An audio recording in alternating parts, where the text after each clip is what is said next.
was happening? How is everybody on this fine Wednesday evening? Hope you're all doing well. We have all kinds of fun stuff to talk about tonight, yo. So I hope you're ready. We got some Star Wars, we got some Sony, we got some Marvel.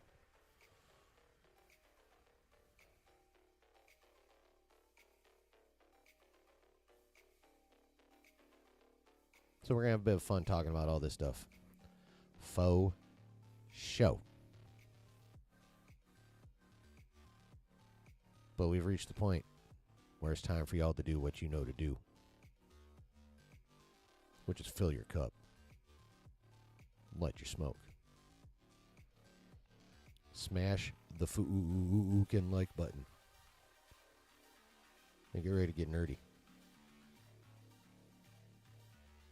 Right here on this Wednesday night stream.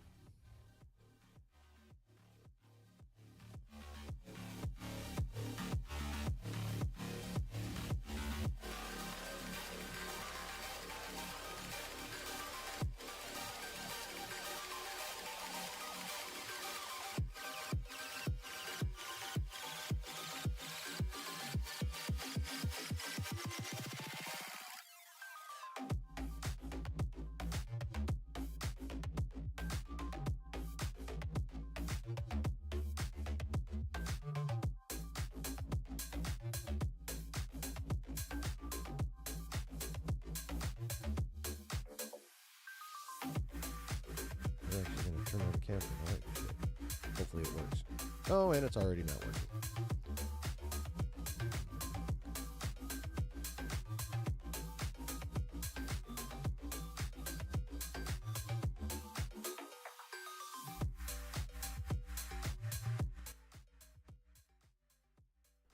Would you look at my resting bitch face? Fucking camera. I don't want to have to buy a new camera, but I think this cord is going to crap. Oh, all right. I think we're okay, at least for now, until I breathe wrong or some shit. What's up, everybody? What's up, Brooke? Quest! You all right, man? You doing okay? Griff. Hashtag ketchup on toast. And also, spicy turds are funny. Yep. Booyah. Oh, Brooke going for the simple dinner this evening. Did you get a burgery something or did you get a chickeny something?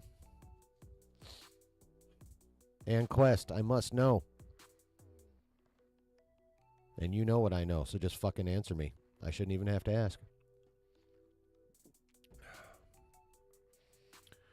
Can't believe we're 2/3 of the way through August. Yeah, that's true. Big Mac and fries. Classic. I don't like Big Mac sauce. That's because I don't like Thousand Island dressing, and that's what it fucking is. Extra Mac sauce for Brooke? Nice. Yeah, I don't like that shit.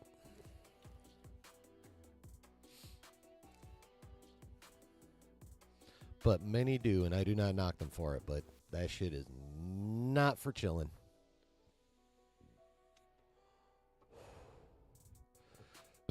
You're actually going to make me say the words, Quest?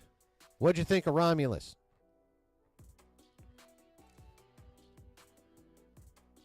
Wonder if he's pooping. I wonder if he's having funny, spicy turds. Yeah, it gets messy. Yeah, it does. But messy burgers are like the best, though, as long as you like what the messiness is.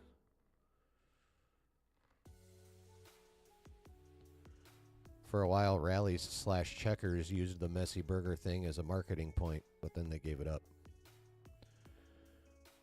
Romulus was a fun film, says Brooke. I hope they make a direct sequel to it.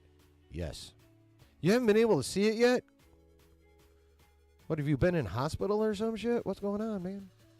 Yeah, I said it like you would.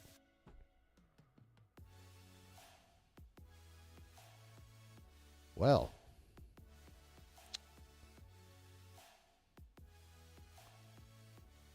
That movie's fucking awesome. I went and seen it on Sunday with my son-in-law.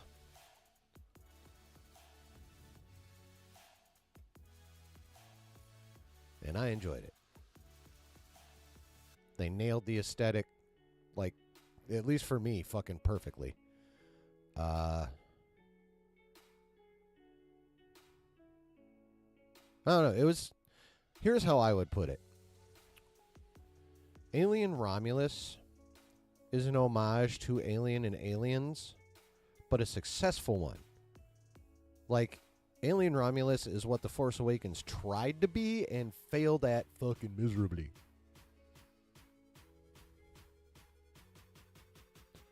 So, I mean, let me put it that way. Romulus is what The Force Awakens tried to be and failed at. Romulus succeeded. Fede Alvarez succeeded where J.J. Abrams failed. Fede Alvarez needs all the Alien movies. I know they're doing that TV series. I heard that's back in development again now. So, oh, who's the dude that's doing that? It's someone that's really dope. It's the same dude that did Legion for FX. I remember that much. Noah Hawley, I think, is his name. Someone check me on that, but I think it's Noah Hawley. Oh, dude, it's so awesome. But you are more of a alien lore purist than I am. Like, you know much more about the actual lore. And there's a couple things in there I really want your reaction on. Well, really just one.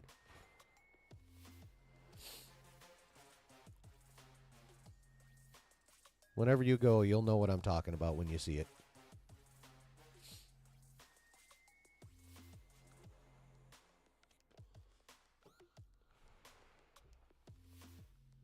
But you definitely need to go see that thing. So what, you been ill? Been out of town? Like, you alright? Haven't seen you in a minute anywhere. Melvin. With a Y. And it is where we expect it to be. Or it is where we think. You real ones know what I'm talking about. You're excited for the Alien show? Yeah. You know what else I'm looking forward to? I'm not sure if it's out yet, so I guess I'm not looking forward to it like Uber. But that Terminator anime that's supposed to be coming out on Netflix, that looks fucking dope. I'm going to have to check that out for sheezy. And I'm going to check the Alien show out. I'll give it an episode or two.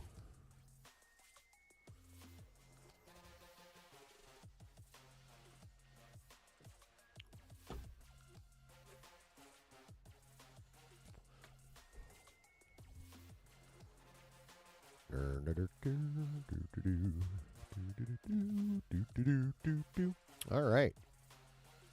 So everyone's doing all right. We're having a good week. Yeah, Terminator anime, bro. Yeah. Just been really busy back and forward seeing my sister, niece, and nephew. Oh, fucking A, family time, bro. Good on you.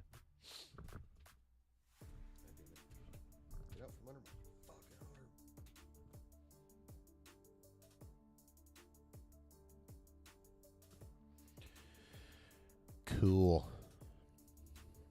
All right. Where do we want to begin? I think we will begin with the Sony news. Yes. I will begin with the Sony news because Justin probably won't be here for a minute, so he won't get triggered. So, it has come out in the news that Lorde Miller, actually this part might be a rumor, it might not be, I cannot remember for sure, but it has come out in some fashion or another. Terminator Zero, that's what it's called. I haven't watched any of Cobra Kai yet, Griff, but you're not the first person I've seen say that. I've seen similar sentiments on the TwitX. So, It's next Thursday. Ooh, 8 days. Hell yeah. Cool. What was I saying? Oh, yes. The information has been put forth. I'll put it that way.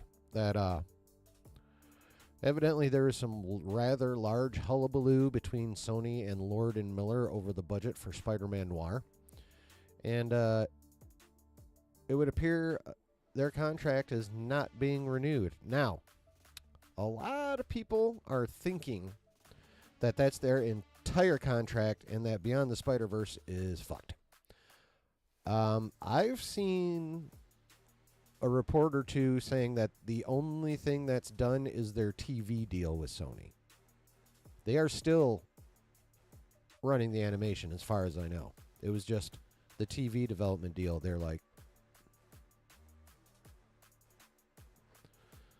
so I'm pretty sure Beyond the Spider-Verse is actually safe. Now, as for the TV deal being canceled, I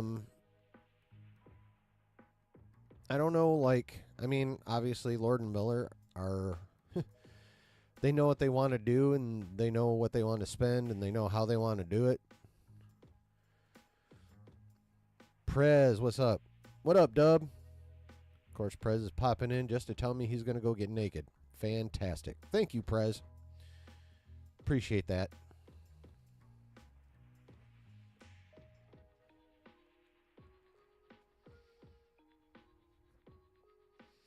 Rings of Power Season 2 also starts next Thursday. Hold on. All right, well, I can't exactly fart right now, but if I could, that would be the closest I come to giving a shit about Rings of Power.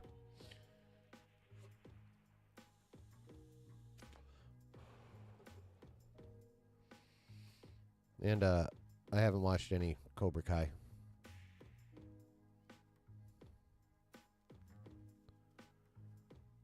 What the hell are you even talking about, Prez? You ain't hating on Canada, but the shit on the freeway just now is pretty funny. I am so confused. But, yeah, I think Lorde Miller do have a reputation for being pains in the ass. As we recall, with 2 weeks left of principal photography, KK done canned him off of the Solo movie. Evidently, she had issues with how they folded their socks, among other things. Don't ask me why that's even remotely pertinent to any fucking thing, but yeah. So, I mean, they're known to be a little bit difficult, but I'm wondering how much. I gotta wonder how much money they wanted to spend, and I gotta wonder how much less Sony wanted to spend.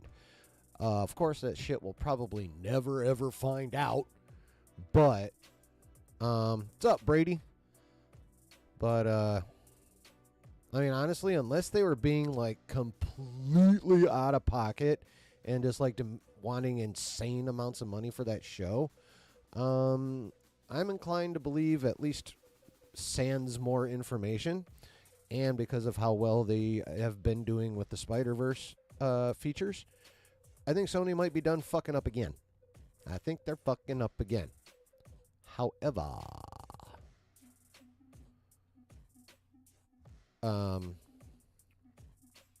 fact is at a minimum the TV thing is done. Like I said, I saw it's just the TV development deal. And of course that means Spider-Man Noir. That means our Nicolas Cage Spider-Man Noir is now gone with it. I wonder how he feels about it. He probably won't say a fucking peep about it, though. You never know, but I doubt we'll hear from Cage on it. I doubt we'll hear from Prime as well. These companies tend to back each other up. So, but yeah, I think Sony's screwing up with this. Noir was looking damn cool on paper, and I think they could have put a decent show out at minimum. I don't think they would have put out ass. But yeah. without knowing exactly how difficult they were being, I'm on their side. Because Sony's been being dumb for years. So another dumb move like this would not surprise me. What y'all think? House of the Dragon quest? Outside of the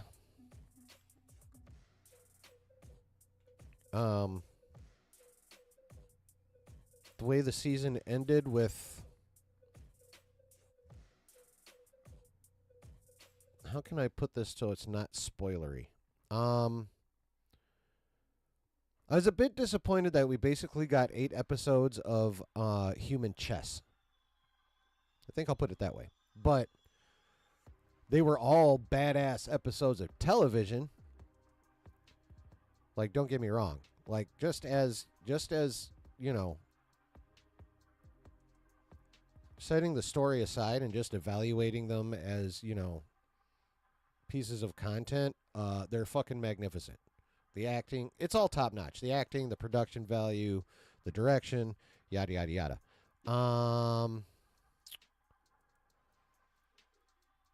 But yeah, the fact that it ended up being a season of basically human chess was a bit disappointing. I believe my my tweet right after I got done watching the season finale was, "What the actual fuck?" Hashtag House of the Dragon. So,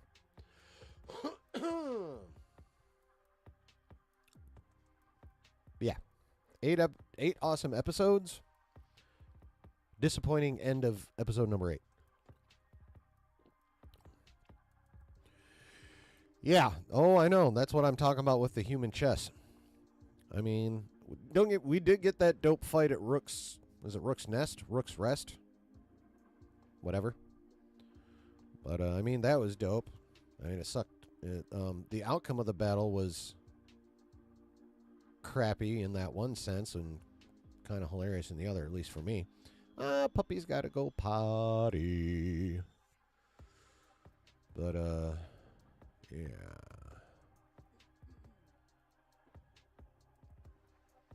You had a guy on the freeway cut you off and then slam on his brakes, and he was floating a Canadian flag. Well, I'll tell you, Prez. As a resident of Michigan, and more specifically the Metro Detroit area, where there's a fucking bridge to Canada, I know about some Canada drivers.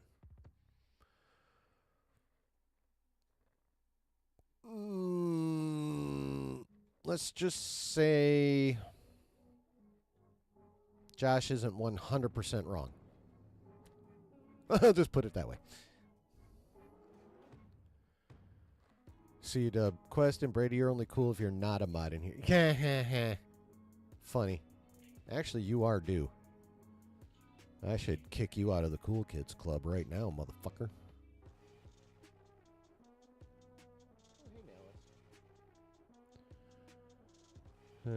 Oh, yeah, someone getting cut off in SoCal? Yeah, that never fucking happens. Never. By the way, did everyone hit like? And if you're watching on the replay, did you hit like? And if you haven't, please do so. And also that there's subscribe button and the notification bell. Just hit all the buttons. It'll take you like 2 seconds, and then, you know, we'll be good. Binky, binky, bink. That's it. Done.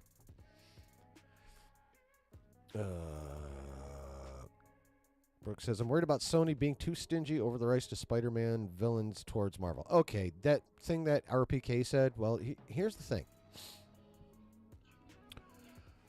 He keeps talking about an MCU Spider-Man. There is no MCU Spider-Man. There will not be an MCU Spider-Man unless, by some fucking miracle, Marvel Studios gets the rights. There's only Sony Spider-Man and what they let Marvel do. So that's fact number 1. So it's not a matter of every villain Sony uses, Marvel can't. That's not the case.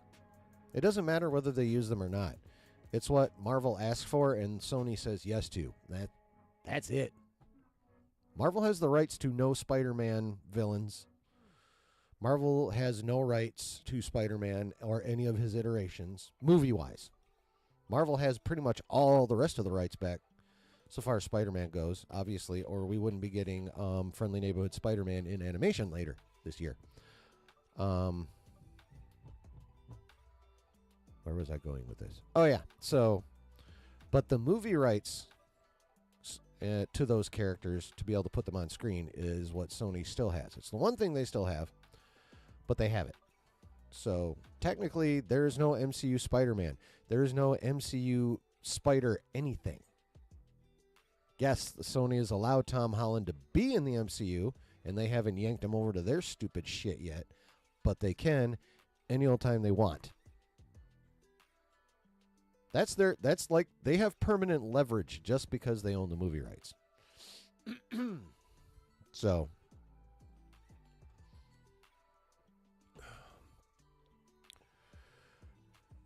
yeah, I mean, so it's all about if Sony wants to be stingy, they can be stingy. If they want to be cool, they can be cool. If they keep fucking up their own shit, hopefully they'll get smart and be calling Kevin up and going, Mr. Feige, sir, we've tried on our own and we've failed. Please help us. Thank you. So, yeah.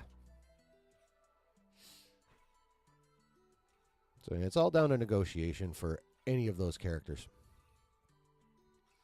When will they stop with this all this damn multiverse stuff? It's getting old. Well, the only reason it's getting old is because they haven't done it worth a fuck. Like, they haven't done it well yet. If they outside of the Spider-Verse movies, that's some well done multiverse shit right there. But yeah, up until now, outside of the Spider-Verse movies, it hasn't been done well at all. I think that's about to change next July with the Fantastic Four. But yeah, we still got to get out of stuff that was at least so far as the MCU goes in that multiverse. We're still not out of the woods on shit that was conceived of, produced, and all that shit during Phase 4 and early Phase 5. Like, we got to get through Thunderbolts before we're done with that shit, at least in the theater, right? There might still be a couple more dumbass shows hanging on, but I think we're going to start to get well done multiverse with the Fantastic Four. But unfortunately, that means we got to eat a little more shit multiverse or ignore it. Whatever your choice be. But yeah, the turnaround is coming. The multiverse will become enjoyable. Unfortunately, not till next year. So, SoCal drivers hate people who use their turn signals. Well, then I'd fit right in. Right, babe? You hear me? Said, C-Dub says SoCal drivers hate people who use their turn signals. I'm like, well, I'll fucking fit right in down there then. They won't be hating my ass. They will go out of their way to speed up so you can't change lanes if you put your blinker on. Ooh. Don't talk about flags. The fuck you talking about? Oh, never mind. Shut up. Dub says, I lived in L.A. for 3 years and drove between San Diego and L.A. all the time. I'm speaking facts. Oh, I fucking believe you. They will do MCU Spider-Man, Quest says, when we get DC MCU crossover like those comics. Yeah, I mean, Amalgam Comics. I actually did a video on those a while back. What's up, Justin? I was trying to be done with the Sony talk before you got here, but it didn't happen since you're here. I mean, of course, I'm glad you're here, my guy, but, I was trying to get the Sony talk done before you got here.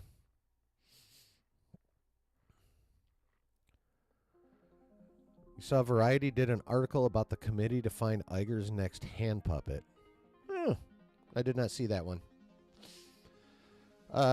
Who's going to replace Iger is not my main concern right now. My main concern is what's going to happen in about 2 months over at Lucasfilm. That's the only studio head I give a fuck about right now. Outside of Feige just, getting back to his phase 1 through 3 mentality and kicking ass.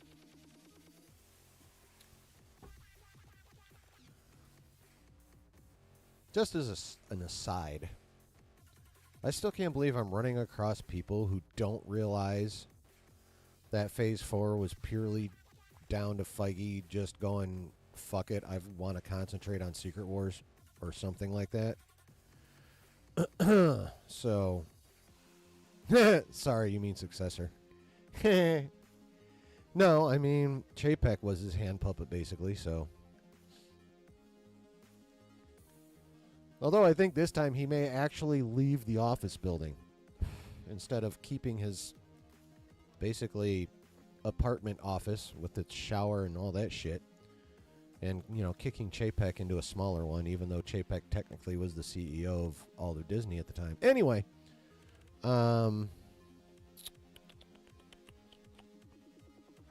yeah, all I care about right now is the head of Lucasfilm.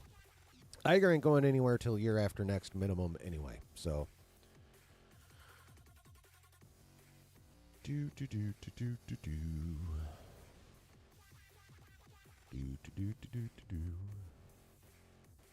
But yeah, no, Amalgam Comics is dope. Insofar as we get a DCU MCU crossover, well, whether that'll happen will also be found out next July when Superman hits the theaters. And we find out if Gunn's version of Superman is palatable to the public. Now, if he strings together, like, you know, 2, 3, 4 dubs in a row in the theater, conversations, I don't know if they will, but at that point in time, if he's running off dubs, they could begin for something like that. But ain't no way in fuck Feige's going anywhere near DC till Gunn proves himself. And even then, he still might not because it's Gunn. So. Do.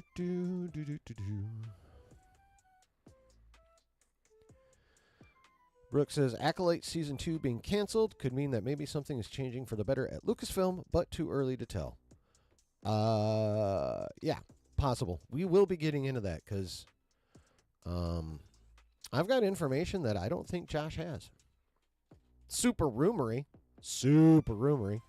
But we'll get to that when I get to the Acolyte, which, by the way, is the last thing I'm going to talk about tonight, so.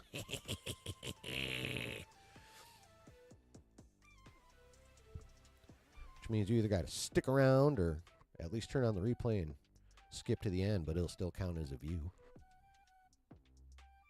Okay, sorry about that. Anyway, yeah, it did say end of 26. Yeah. What's up, David? You're good, man. I mean, you're technically it's late as fuck where you're at anyway, so.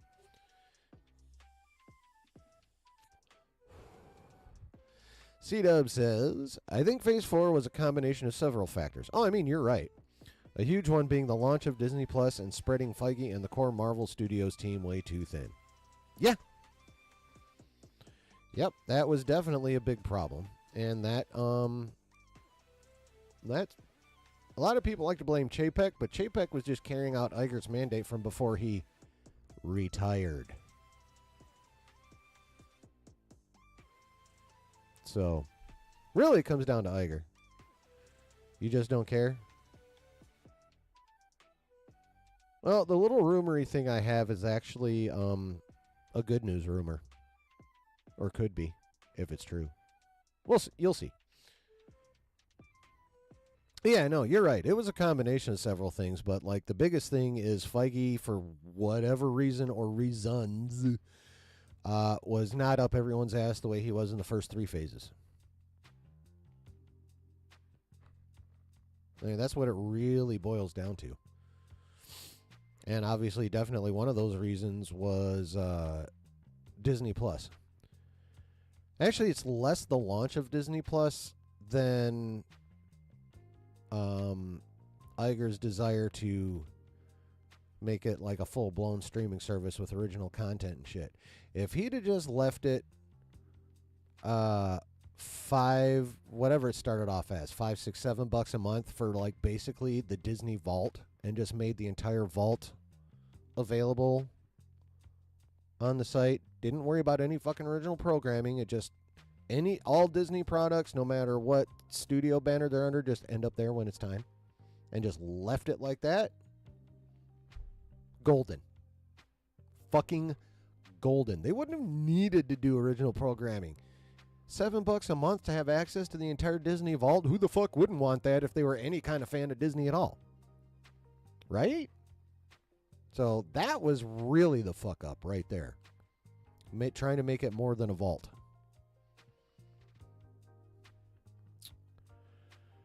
Quest says, remind me, did they release those outstanding numbers for Doctor Who on Disney Plus? I still can't see them. I have no idea because I haven't watched one frame of Doctor Who. So I don't give a fuck. I mean, I know that there's like 2 or 3 doctors that are eminently worthy, maybe 4 that are eminently worthy of respect, and the episodes were really good. I, however, have not watched one iota of it.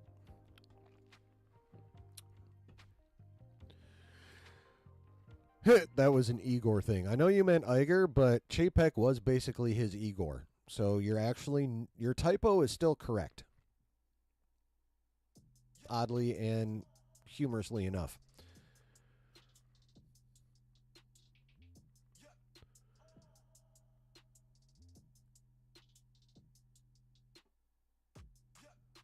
You think Iger asked Feige to do too much and expected the MCU could do no wrong? Yeah, definitely Iger asked Feige to do too much, but I also think Feige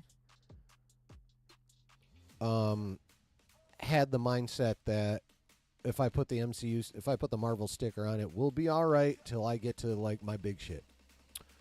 No, sorry, Kev, you're wrong.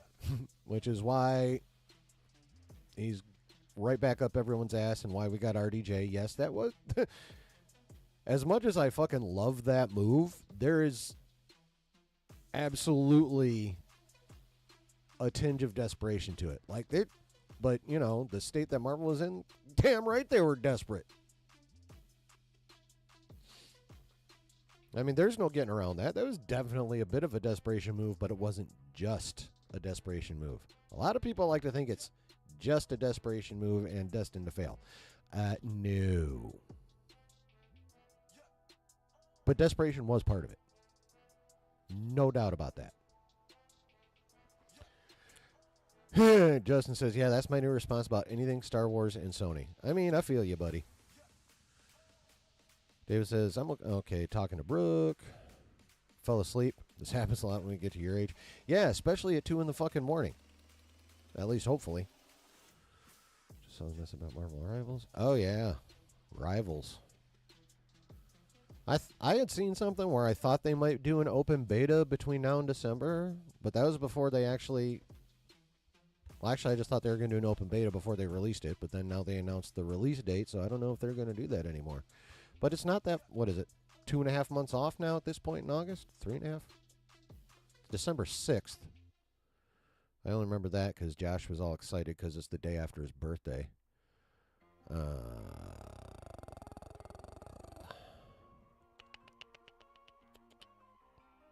So what is that? Basically beginning of December, November, October, September. Okay, 3.5 months. Maybe they will drop a open beta. Unless you have to pull an all-nighter. Yeah, that's true.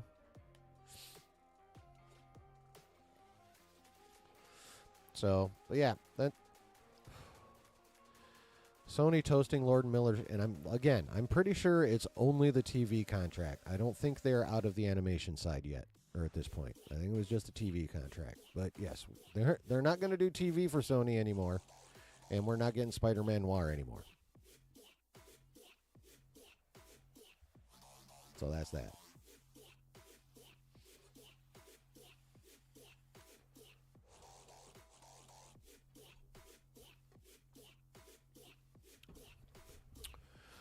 Oh crap! I thought I had that pulled up. God damn it! La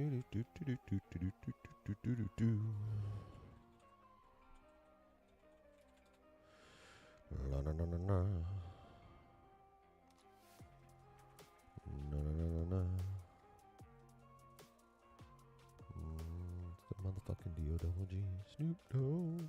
Where's your fucking search function. Bitch, there it is. You motherfucker. What the hell? Thank you.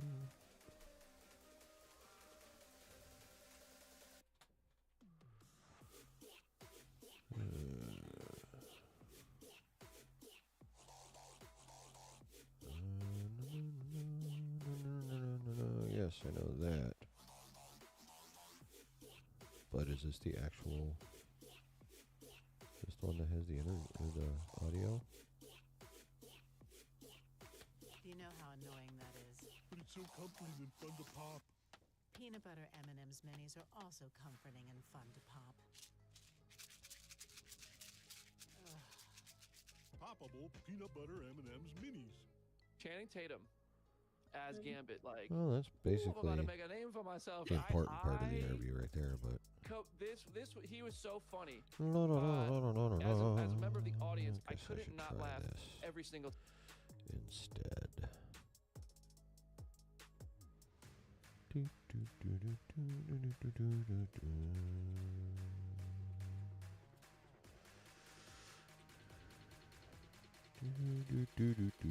Whoopsie. Spacebar. Rivals is going to be great. I mean, that trailer that Josh watched this morning looked fucking dope. No.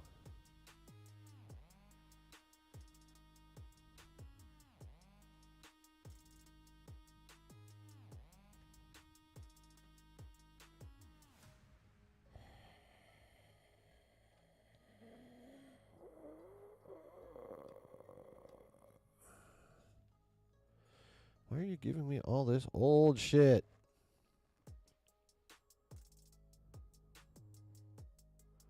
I don't care about all this old shit. Alright, try that way. No, that's the post.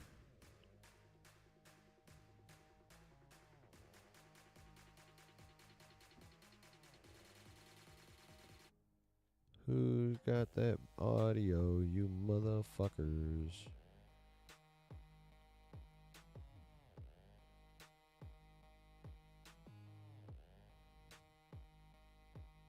Because I went to comicbook.com and it didn't have it.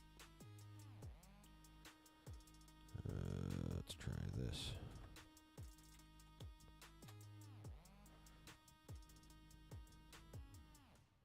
To hell with Acolyte Season 2. I'll watch Fallout and Silo Season 2 instead. Well, there is no Acolyte Season 2. That's the point.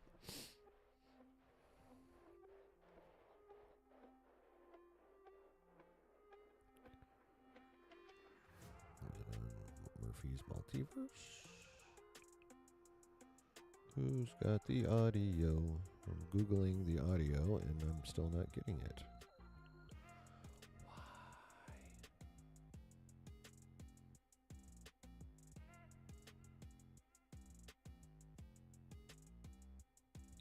He is one of those popular and high-paid actors. Especially after this fucking deal. Holy shit.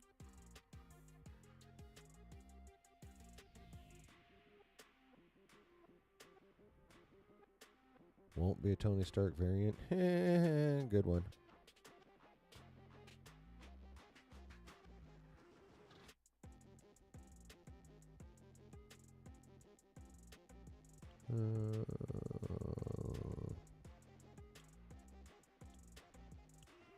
This? The one? But is the audio on this? That's what I want. The fucking audio. You people suck my booty hole. I tell you what. I will tell you what. Yeah, I've heard Fallout is pretty good. Right, Griff?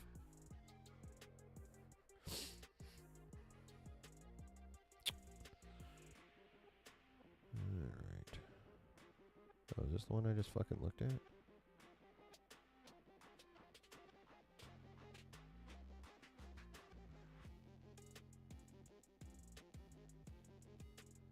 Nope, that's not what I want either, you motherfuckers.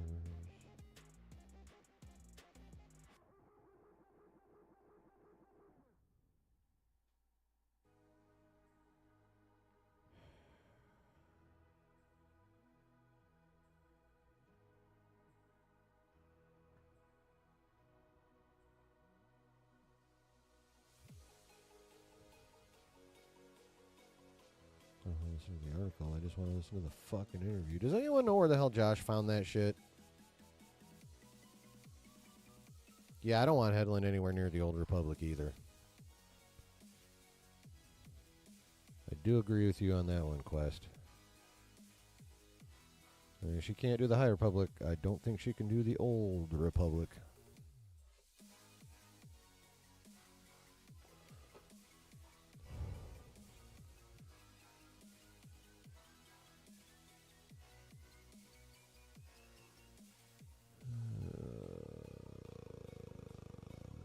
Yes, I know. Very famous for walking out of that one interview.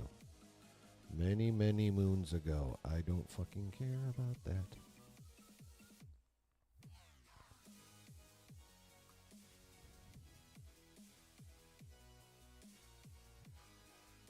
Try this.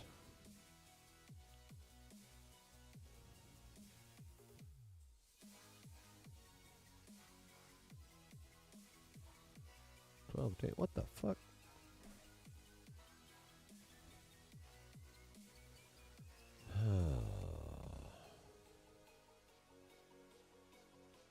So lame.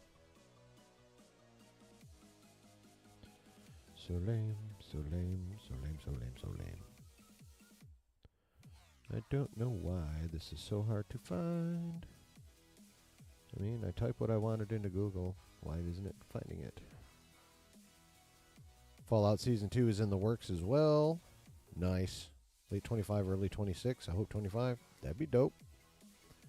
Headland should not be involved in any more Star Wars project, to be honest, says Brooke. I mean, yeah.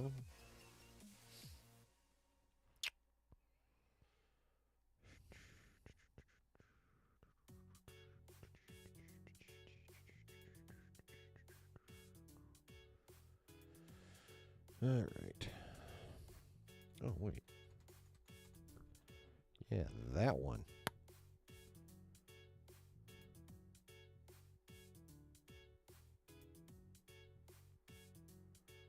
Does entertainment have it?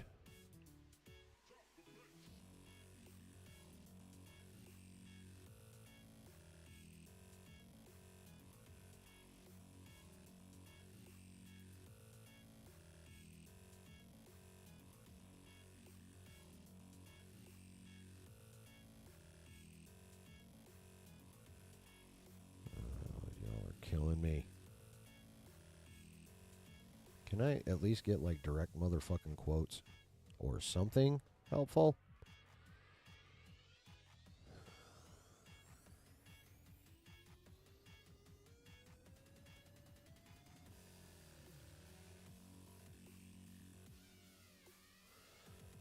Alright. Maybe this will be here.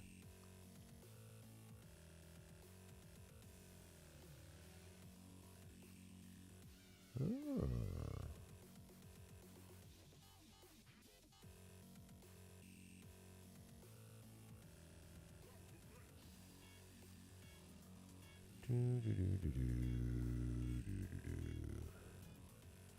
Oh, yeah, okay. New York, blah, blah, blah.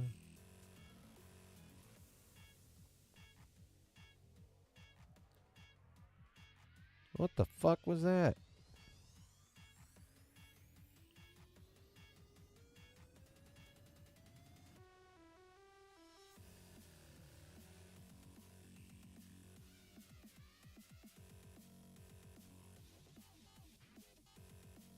Okay, so I gotta look up the fucking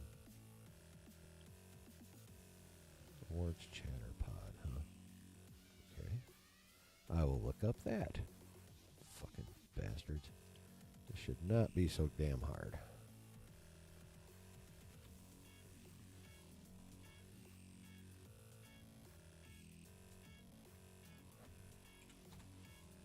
Sorry about this, guys.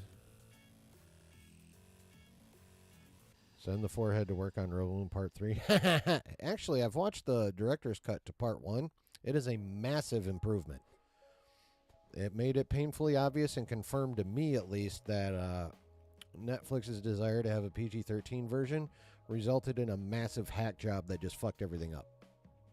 I mean, I'm not saying the director's cut is like the greatest fucking thing ever, but it is much better than the initial PG-13 cut. Much, much better.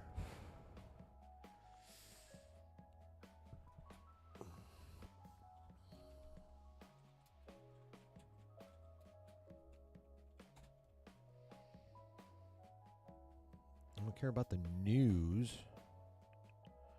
I want the goddamn audio, or at least a direct fucking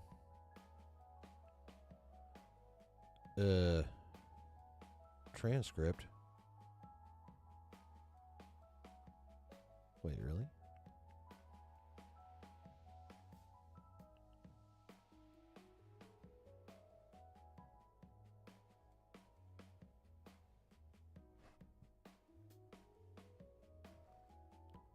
Director's cut filled in the holes, that's for sure, but still crap. I wouldn't say crap. But yeah, it definitely is not the mind-blowing thing that we were all hoping it would be. That's for fucking sure. That is for fucking sure. Swear to God, that's going to send me to the same article I've seen like 5 fucking times.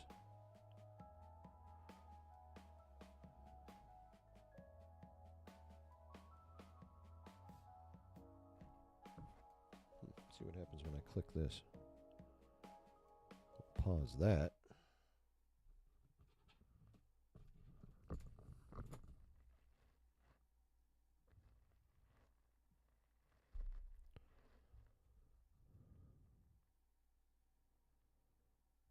Play.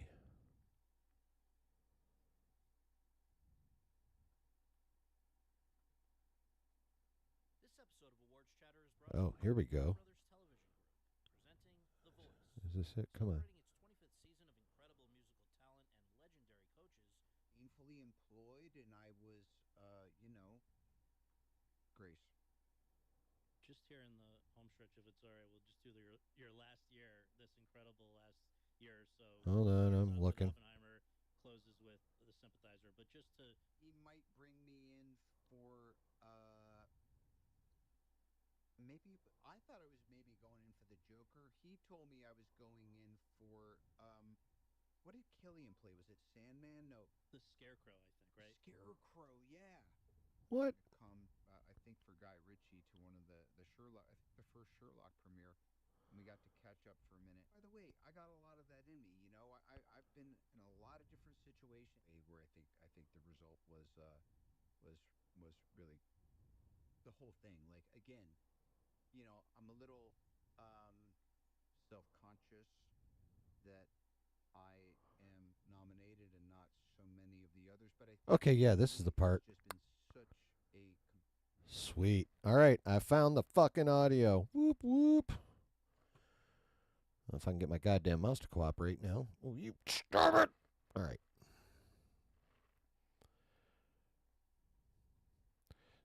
Thanks, Brooke, but I done found it. Current discussion is we are now going over the RDJ interview.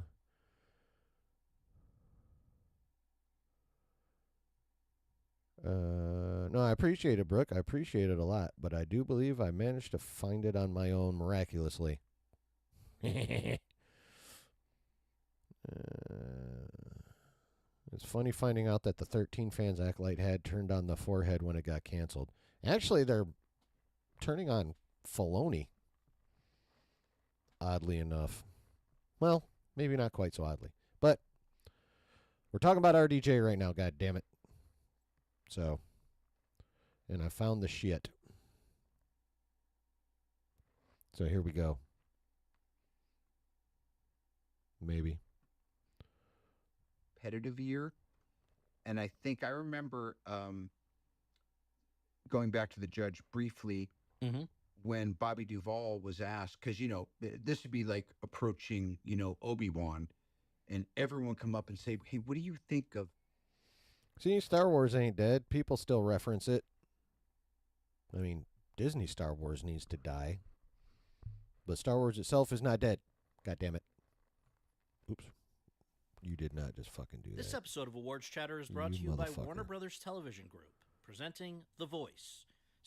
This would be like approaching, Obi-Wan, Ooh. and everyone come up and say, "Hey, what do you think of, us younger?" He goes, "I think the young actors today are better than they were in my generation.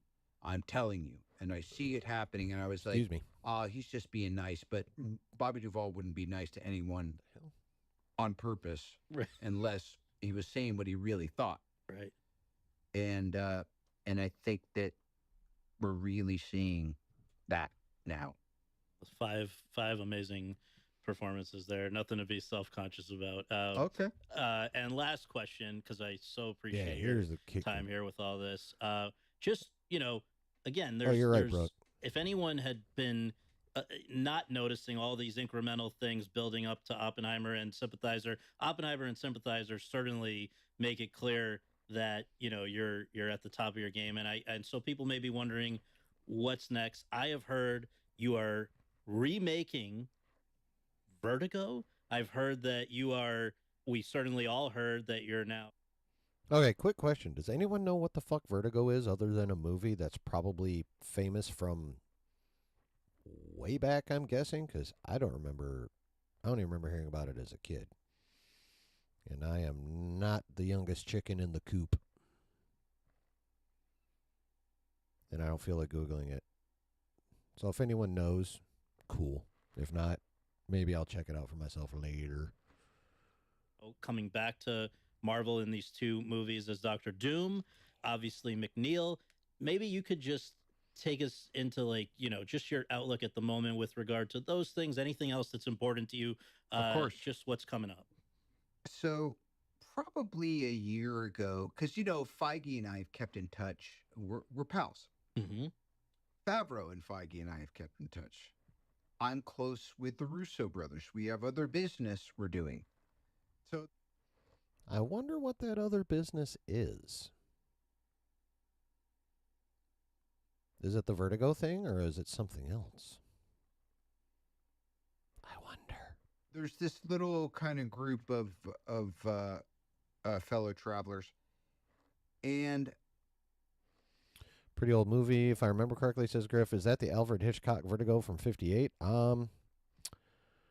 Well, towards the end of this segment, he talks about trying to remake the greatest movie ever made, or one of them considered that. So, and Hitchcock's movies are all considered badass for the most part. So I'm guessing, yeah, probably that. So you seem like you're pretty familiar with it. How ballsy of a move is this? Before we get back into the interview, is this like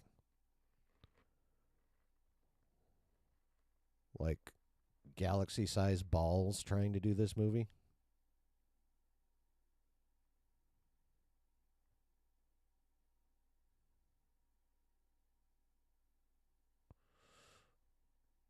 Looked up Vertigo. Brooke says apparently it's some thriller movie from the 1950s. Okay. Hitchcock. I mean, just uttering that name alone says massive courage. Love the fellow travelers comment. Yeah. I had this instinct that I wanted to go to Bob Iger, and I had Hold on, just real quick. Someone do me a favor and look up RDJ's ethnicity for me. Wikipedia, whatever. There's a reason for it. I'm just curious. Trying to remake an Alfred Hitchcock movie will be difficult, says Quest. Oh, most definitely. It would appear so, yes, Griff. Vertigo is Hitchcock. C-Dub says, best movie ever made is still Citizen Kane. I've heard that. I haven't watched it. Don't hate me. So many great movies I haven't watched.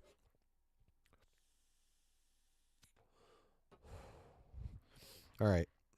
I'm going to go back some seconds because we're about to get into the nitty-gritty. business we're doing. Okay. So there's this little kind of group of fellow travelers, and I had this instinct that I wanted to go to Bob Iger, and I had an idea outside of the cinematic universe for how I could be of service to what's going on in the parks and all their location-based entertainment, because they're thanks. And Susan and I were sitting down with Feige at one point, and he said, it just keeps occurring to me that if you were to come back, and Susan was like, wait, come back as what? And I was like, and then we both realized over time that it was another thing that just disproves any doubt anyone could ever have about that guy. A very sophisticated, creative thinker about how can we not go backwards? How can we not disappoint expectations? How can we continue to beat expectations? And he brought up Victor Von Doom, and I looked into it as character, and I was like, wow. And I go, and later on, he goes, let's get Victor Von Doom right. Let's get that right. Yeah. So then I said to Okay, so here's why I want. First of all, thank you very much, Brooke. Here's why I want to know. There's some chatter out there about people being upset that RDJ is not a Romani actor. And I understand that. I mean, there's absolutely no reason we cannot be nationality accurate in Hollywood roles at this point. There's like no reason, unless you like. There's no Romani actors worth the shit. I don't know. Anywho, but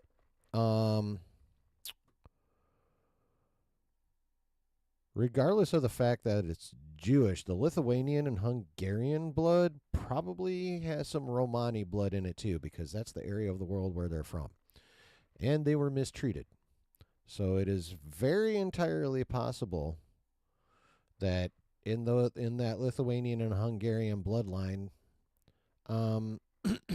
might be some Romani blood courtesy of a very rude Lithuanian and or Hungarian, back in the day. And you know what I'm talking about. Let's just say it's the same reason we have light-skinned African Americans today. So, it's entirely possible that they have nothing to gripe about. I was just curious. But also, this is more of a business decision, honestly, because, again, Doom is huge, but getting RDJ back as Doom is humongously huge from the Department of Redundancy department. Brooks says, I think RDJ can imitate an Eastern European accent pretty well, so whether or not he's Romani doesn't have to be a big deal. Well, I mean, yes and no. Like, I time to get some fence boards right up my crevice, but I understand both sides. Again, in this day and age, there's no reason they can't find a Romani actor to play Doom, and honestly, I think they will probably try harder with that once we get the full-time 616 Doom after the reboot, because even if RDJ stays Doom for a little while after the reboot, it ain't going to be that long. They're going to need a younger actor to take over and be the main 616 Doom for, as long as they decide to keep him around. And at that point, they definitely do need to go after a Romani actor. Right now, since this is not going to be the permanent Doom, and also business-wise, Marvel's in a bad spot and they need as much pop as they can get, RDJ's a good hire. So I understand the desire for a Romani Doom, and it's a valid desire. But I think at this point the business concerns outweigh that. So, I mean, that's just me. But that's kind of where I'm at with it. Brooks says, yeah, I think they can make RDJ look scary as Doom. Oh, for sure. I don't think they're going to, though. I'm with Josh in the fact that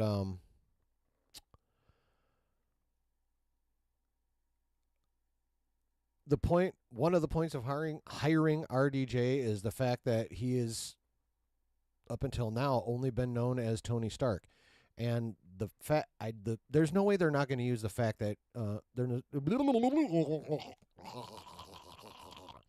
there is no way in hell that they are not going to use the fact that they're going to have Tony Stark's face sitting on Victor Von Doom. There's no way they're not going to use that. There's a reason outside of desperation and, the ability to market the absolute fuck out of this that they brought RDJ back. There are story reasons why they brought RDJ specifically back. And there's no way in hell those story reasons have zero to do with Tony Stark.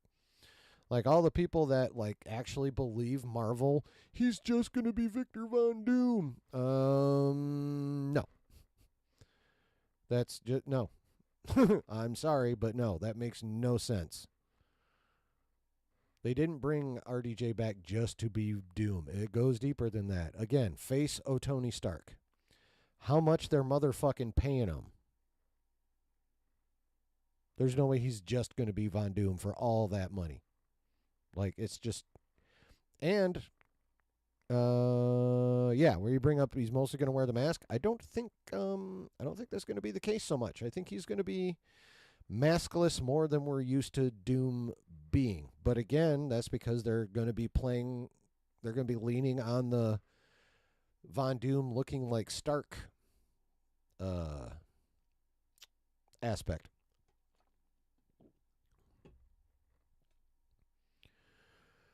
Oh, you're talking about that whole stupid the hullabaloo over Snow White. Yeah, that was I'm not even sure exactly what all happened over there. I just know there was some hullabaloo. I know Dinklage was mad. Was he mad that they were using actual little people, or that they weren't using actual little people? I can't even remember what his problem was. I just know it was one of the two. But I know now, thanks to that trailer, that all the dwarves are now fully CGI. So. Oh, yeah, that's right, Griff. He did play Bolivar Trask. Yep. But, yeah, I think they will probably get a Romani actor for the full-time Doom, because RDJ is just temporary. Now, whether it's only whether it's only through Secret Wars or beyond the reboot, it won't go beyond the reboot for too long. They're still going to need to recast that role, and I think that's the point at which they can take their time and find a dope-ass Romani actor to do it. Going with RDJ is just a big old business decision that, unfortunately, is at this point kind of necessary. Marvel put themselves into this position in the first place, so there's also that. All right, let's finish this poop off real quick here. Evan, can I go talk to Bob Iger? He goes I go about everything. And I gone to Bob's house, which I don't know how to describe that experience. I've had a lot of really cool experiences. We go to Iger's pad, and we sit down and I start saying, I just really want to be. He goes, I like it. I was like, he likes it. He goes, come by the Imagineering campus. Feige and I go to the Imagineering campus. And you want to talk about two guys that are not easy to have their minds blown, let alone at the same time.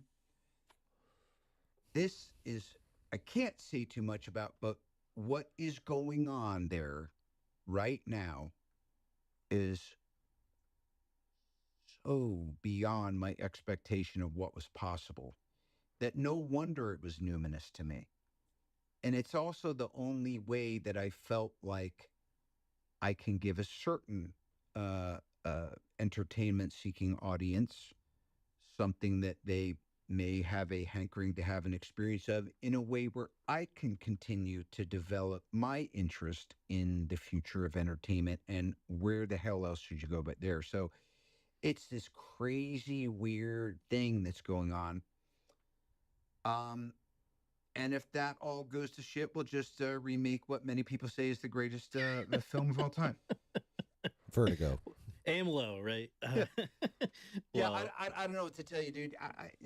Honestly, Scott, talking to you this evening after a Tuesday to Sunday grueling rehearsal schedule, I feel invigorated Doomsday. by it. It's always weird when you go back and talk about your own life, but just focusing in on what we've been able to even discuss in the last 12 minutes is, you know, when you have these great opportunities and truly great collaborators, and then I get to be the front man and pretend that this is my band. I mean, why wouldn't you want to do that? well, It's like the Wrecking Crew, and I'm singing karaoke. I can't thank you enough for all the many hours of entertainment. I can't wait to see you in McNeil, and everybody should go check that out. I think it opens on September 30th. 30th. Yeah, previews start the 5th. That's only 17 days away. Well, drink a lot of your happy coffee. And Yes. cheers. And Happy thank campers. you so much again. Really appreciate it, Robert. You're so welcome, dude. Okay.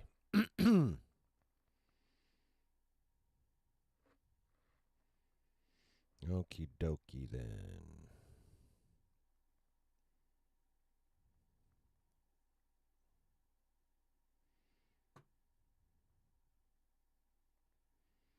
No, I don't want to play that. I want to play that.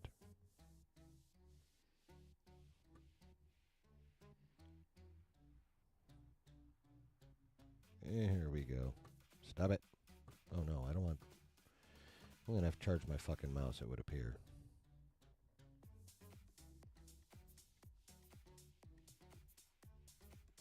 Oh, never mind. I'm thinking repeat. Okay, cool.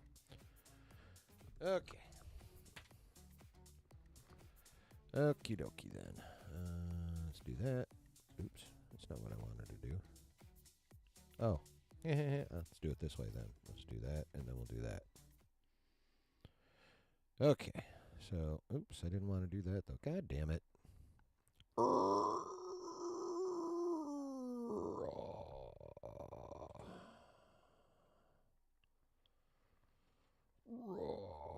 So, excuse me. He said some interesting things. He's better known for playing Tyrion Lannister. Yeah, he's kind of like, he's going to be Tyrion Lannister, just like Downey's going to be Tony Stark, like for fucking ever. It's just, that's his role, period. Problem is there are too many remakes and reboots happening. People are getting sick of the lack of original ideas, right? Yeah, I mean, to a point, yeah. Yeah, like ones I just think about, they're about to do a reimagining of Anaconda with Jack Black. Excuse me. And, shit, who's the other guy? Paul Rudd. Yeah, fucking Rudd and Jack Black are going to do a reimagining of Anaconda.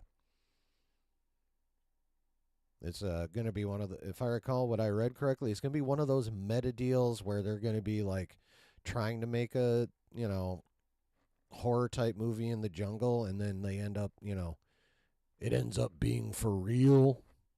You know, kind of basically it's that Tropic Thunder vibe where they're playing those soldiers and end up running into actual fucking insurgents or, you know, whatever it was they ran into. Soldiers of some nefarious type. So, but yeah, so they're gonna do Anaconda in a slightly more meta way, but yeah, no, Griff, I'm fucking serious, dude. You can look it up. Jack Black and Paul Rudd in a reimagining of Anaconda. I shit you not.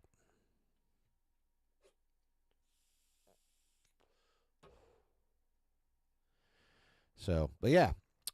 No, Mr. Downey said a couple interesting things. First thing is God damn it. Who the hell put Fook you? Motherfuckers.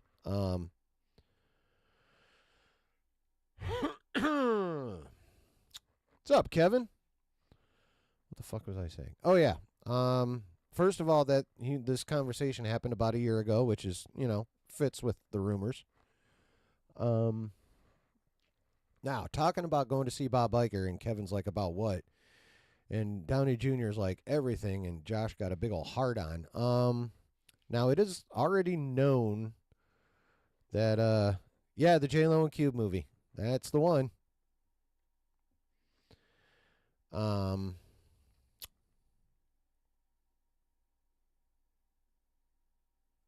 Right. It's been known that he's going to be recording his voice as Tony Stark for some kind of project in the parks. Now, getting their mind blown at the Imagineering thing, I'm thinking recording his voice might not be the only thing. I'm thinking I think they might be like this close to being able to generate like dope holograms, like like the Tupac one at Coachella a few years ago, but like more consistent, and have lots of different characters. So I'm thinking if they're not at that point already, it's definitely to record his voice for the Avengers something or other experience that they're doing. And of course also the Doom stuff. Now, obviously we would like to know a few more details about what it is they talked about. Obviously, a lot of people want to know for sure one way or the other. Is he straight Doom or is he Tony variant Doom? I say Tony variant Doom because they're using that face. There's no way they're not going to use RDJ's face in that. Kevin says, David and Jon Favreau eventually going to lead Star Wars. Disney going to let Kathleen contract to make that announcement?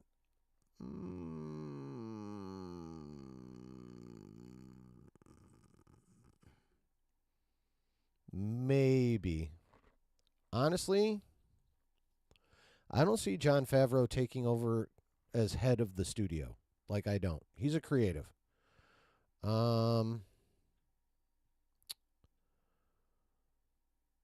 So, yeah, I don't see him becoming studio head. Honestly, I want him to trot his ass back to Marvel for a while. Like, he's being Mandu and Grogu movie aside, and who knows how much shit he's going to have to deal with KK for that. He's being wasted at Lucasfilm. He needs to tell Kathy to get fucked and trot his happy ass. Happy. I didn't even intend that. Anyway. Tried his happy Hogan ass across back to Marvel. Will Lizzo get eaten by an anaconda in that? I haven't heard that she's been cast, so I don't know. Chris says they may go the AI route for Ironheart as well. I mean, I honestly, well, they haven't announced when the fuck that show's going to come out, so I suppose they may have time for that. I mean, that'd be sick. If they were going to knock some of that shit out and throw that in Ironheart, that would be fucking dope. Honestly, though, I don't really see it. But that would be sweet. I mean, it's possible. Like, he was talking about, doing some out there shit that's going to keep him interested for a while. And, badass Imagineering digital hologram technology probably would keep him interested. And probably active to a greater age than he probably normally would be, because once he's a digital hologram, they can make him look however the fuck they want. So yeah, they could do that. We could get a Stark AI like we're supposed to in that show, but I am not counting on it. But at this point, I'm also not discounting it.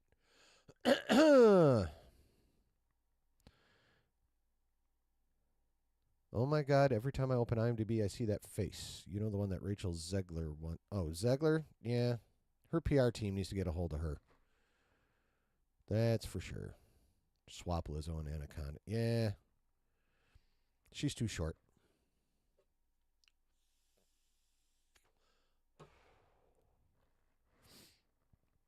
But, So yeah, there's definitely some. He's definitely coming back for more than just Von Doom, and even probably even a little bit of Tony Stark, because I think they're good.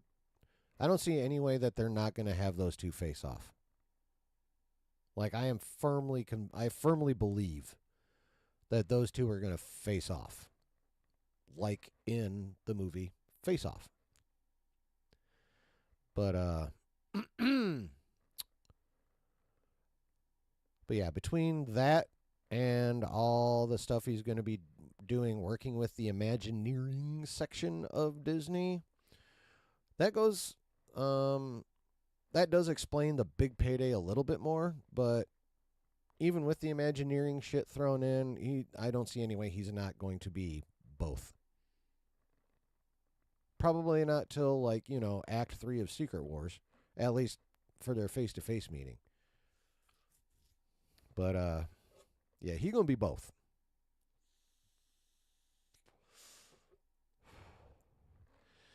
Brooks says, yeah, with RDJ Doom, I think it's a Tony variant, and he could be the version of Doom who takes up the Iron Man suit potentially. Oh, infamous Iron Man? I don't think they're going to... Well, in the comics, that's a post-Secret Wars storyline, because that's Doom running around with the fixed face Reed bestowed upon him when he reformed the multiverse at the end of Secret Wars.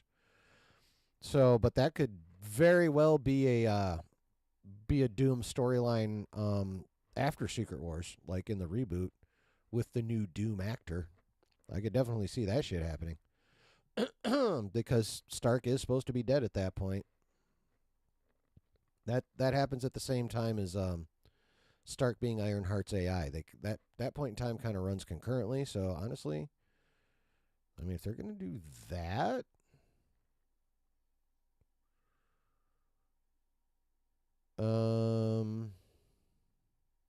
maybe we won't get Ironheart till after the reboot, if they're going that route.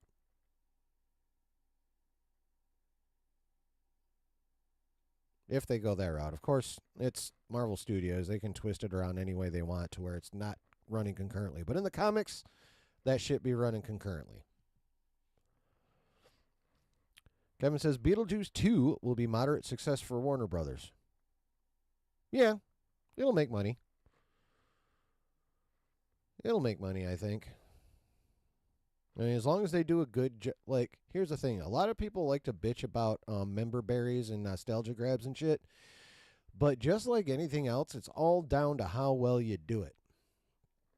Take Deadpool and Wolverine, for example. That was a movie that was definitely heavy on cameos and member berries and lighter than it should have been a bit on story. But it was so awesome that it fucking worked. See, that's the key. The key to everything is just you got to do it right. You can have a dope-ass member-berry nostalgia-filled movie if you do it right. Deadpool and Wolverine. Or you can make a movie full of nostalgia and member berries and do it wrong. The Force Awakens. So, yeah. It's multiverse. If it's been done well to this point, no one would be bitching. But it hasn't been, so they are. It's just all down. It's all down to execution. Everything comes down to execution. All these other side bitches that people like to get into about, whatever. If it's all executed correctly, there won't be any bitching. It's just that fucking simple. I mean, I don't know what else to tell you. Quest says, getting RDJ back in any role is to save face. Oh, that's part of it for sure. They're desperate. They need the pop. They need the hype. So, yeah, but that's not all of it. Because, I mean, think about it. Do you think Downey would come back for just any old bullshit story? No. This story has got to be good for him to come back. Period. So, there is definitely an element of face-saving / desperation, though. That's undeniable. I mean, Marvel might try and deny it, or at least just never bring it the fuck up. But, no, we all know the story on that.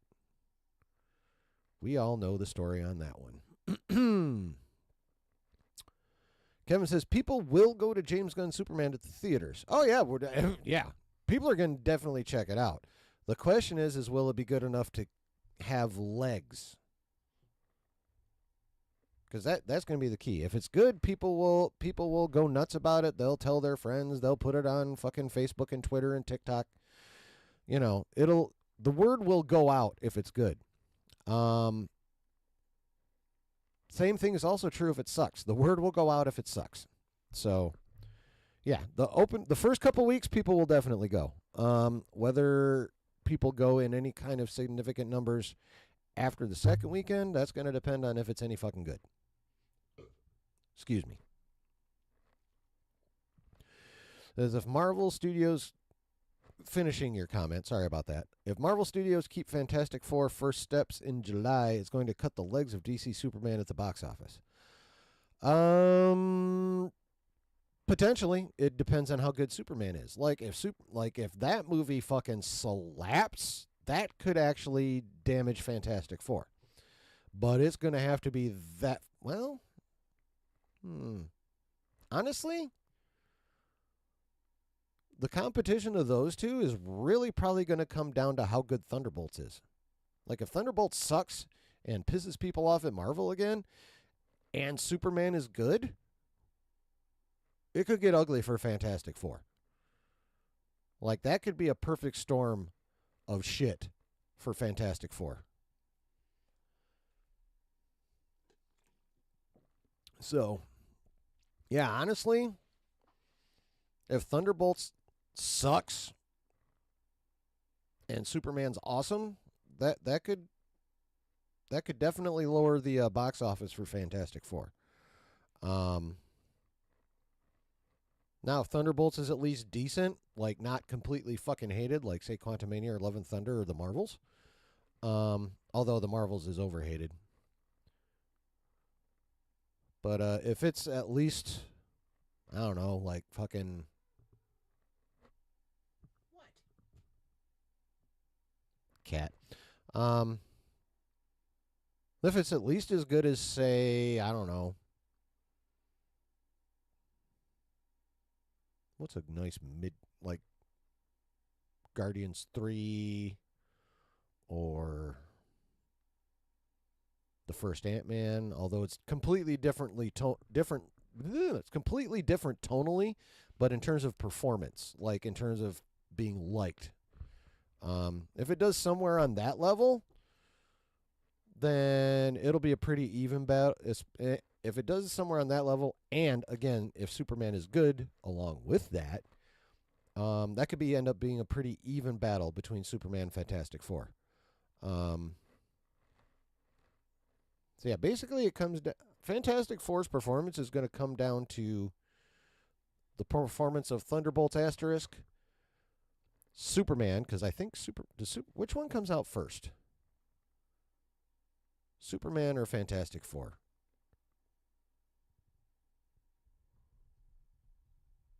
I can't remember.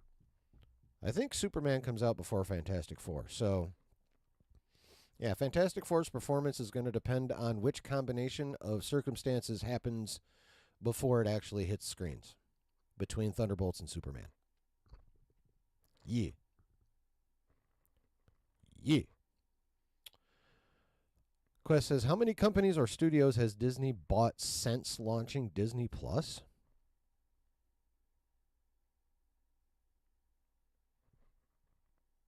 None that I can think of offhand.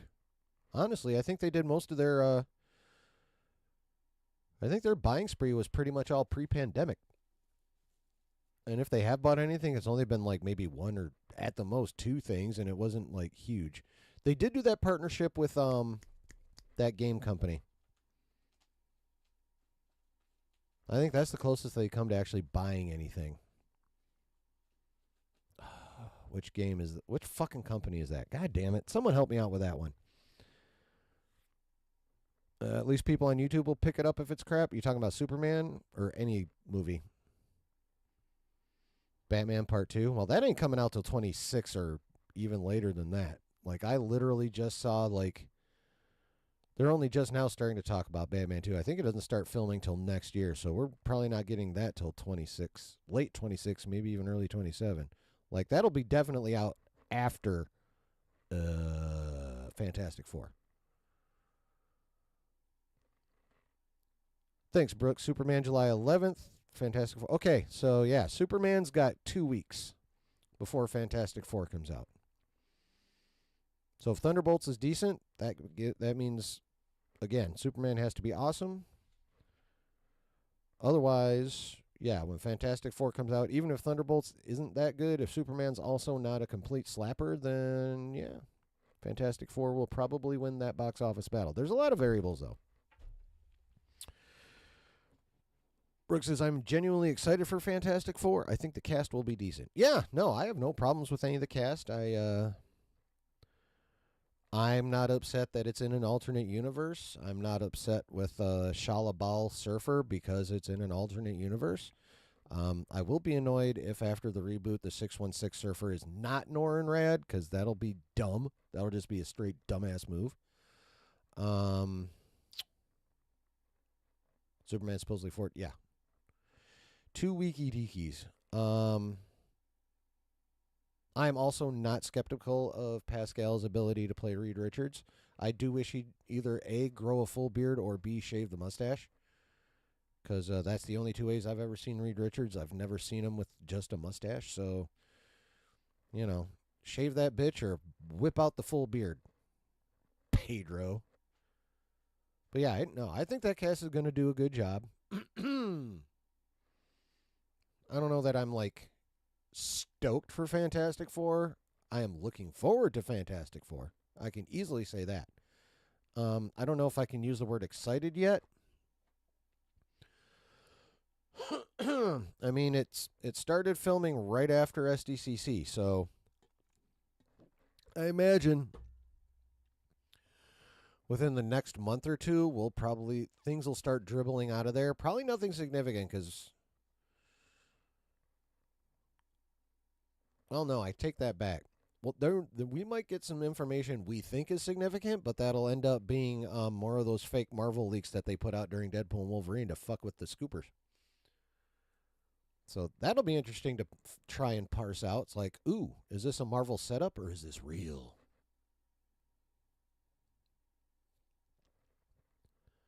So that'll be interesting. But either way, I think within the next couple months, we'll start getting information. Reliable or unreliable, who the fuck knows? But we should start getting some information out. Excuse me. Brooke says, I like that Fantastic Four will take place in the 60s. Could be really interesting. A different, more advanced universe. Yeah, it's basically from the backgrounds and whatnot that they've shown so far. It basically looks like the Jetsons in the 60s. Is kind of what it looks like, you know? If you're too young to know what the Jetsons is, fucking Google it. But yeah, I think it's going to be very Jetsons-esque, aesthetic-wise. I don't know if it'll be like all spaceships running around like Coruscant, but just in the overall look of the buildings and shit, Jetsons like. I'm pretty sure about that. Kevin says, Captain America Brave New World box office total run prediction, 700 to 900 million. Well, I'll tell you, Kevin. Not counting the budget, that would be a decent showing for that movie. When you count in how much they've actually spent on that motherfucker, they're going to need to make like 758 just to break even. They have spent a ton of fucking money on this movie. Ton of fucking movie on that movie. So it's going to need to do really well just to make money. Or hell, it's going to have to do really well just to fucking break even. So, I mean that would, but setting that aside, and honestly, Disney's probably already resigned themselves to the fact that they're probably going to take at least some kind of hit on that movie. But just as a box office total to determine like how much is appreciated, yeah, that would be a good number. Personally, I think it's going to be closer to 700. But that's just me. When P, what the fuck are you talking about? When P comes out, you will know. The only thing I know right now when P comes out is my bladder feels better. David says, I'm not interested in Fantastic Four. It doesn't excite me at all. Well, I mean, at this point in time, there's no real reason for you to be excited. Comes out in July. I bet we'll get at least a teaser probably around Super Bowl time, if not during it. So, February. Oh, y'all know I'm excited if I pee myself. Okay, yeah. True. That is very true. A loss of 700, 900. They didn't spend that much on it, but it's around 300 million. It's around 300 million.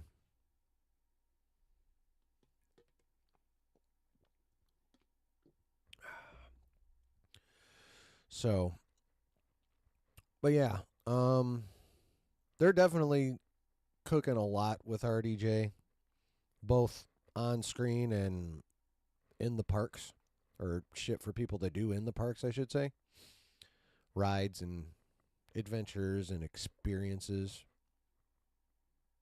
What is that called? Adventures something or other experience that we definitely know he's recording lines for that. And that's probably what he initially was going to talk to Feige about when Feige brought up Doom. Honestly.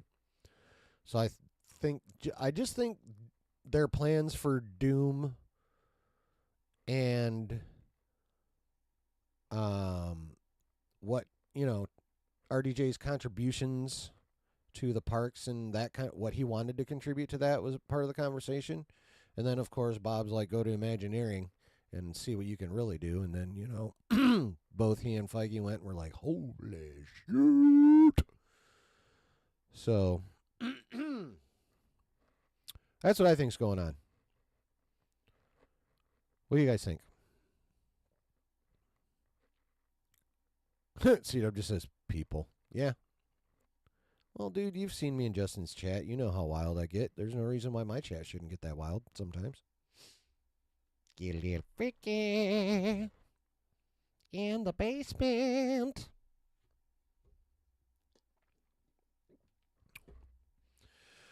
So, thoughts? And while you're thinking, hit them like buttons and subscribe buttons and notification bells while you're at it. 3 little taps. Tap, tap, tap. Or 3 clicks. Click, click, click. Guy says, if it doesn't make $1 billion, it's a failure. Iger's words. What was the last movie they made that made that? Deadpool and Wolverine. Has it crossed 1.2 yet?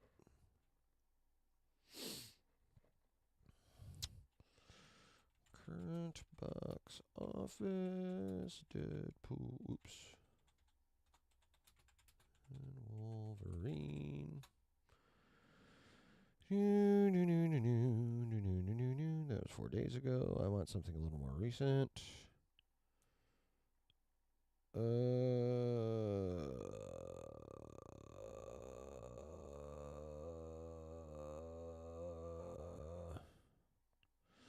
Well, as of a few days ago, it was almost at 1.1. So, yeah. That Deadpool Wolverine done cracked $1 billion though for sure. It did that. It did it in 2 weeks. It cracked $1 billion in 2 weeks. Brooke says, I'm excited for Captain America 4, mostly because of Red Hulk. I mean, yeah, seeing Red Hulk's seeing any kind of angry Hulk is gonna be dope. Since we haven't seen one of those since 2019.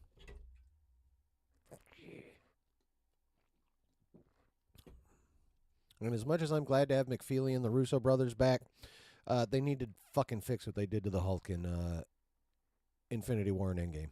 Like, fix it. Fix it! But yeah, Red Hulk's going to be dope. It's made $1.15 billion. Okay, so it is creeping up on 1.2. Cool.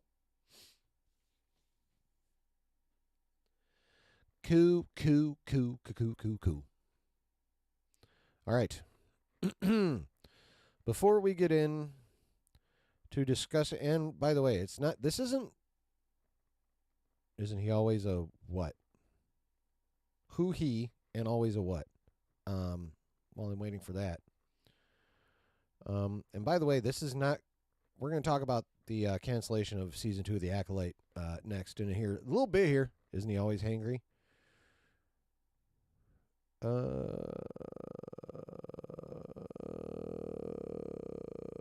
Red Hulk, yeah, kind of. Or any Hulk, yes. I don't know if it's because of food, though. But I get hangry. Not often. I got to be really fucking starving to get hangry, but I've gotten hangry. Hangry.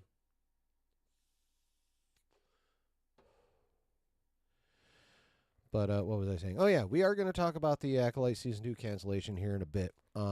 However, I want you to understand that I'm not going to be concentrating on celebrating the fact that that the Acolyte itself got canceled.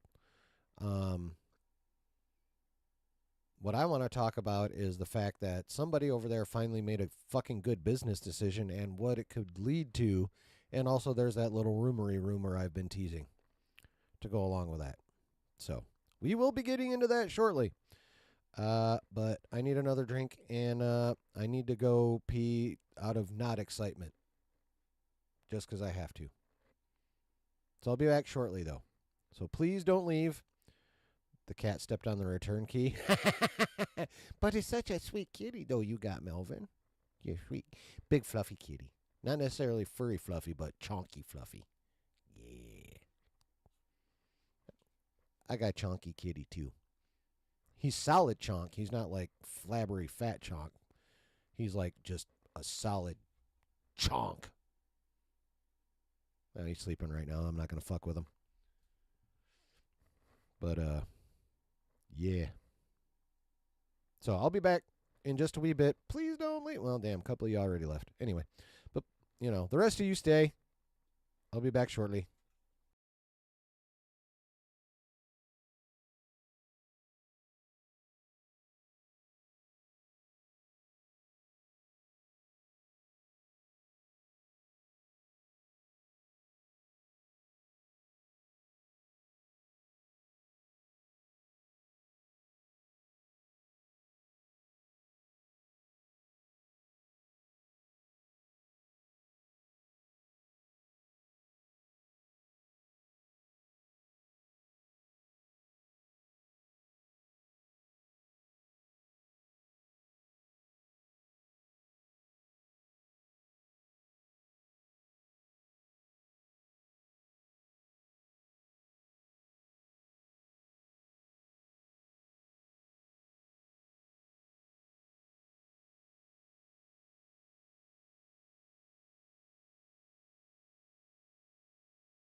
Okay.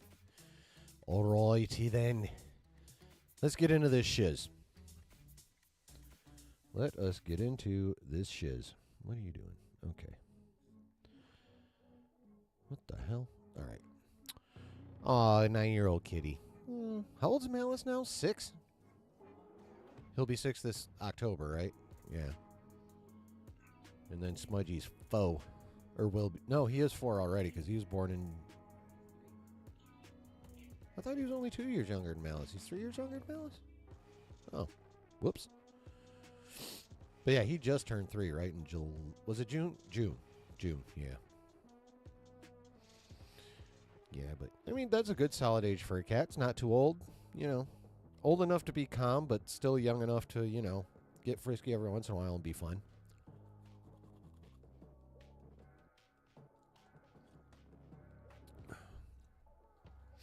C-Dub says, I made some fresh salsa from my garden this evening. Fucking nice. Fresh salsa is dope. I've tried that once.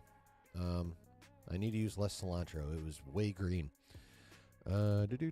First time this year. Cool.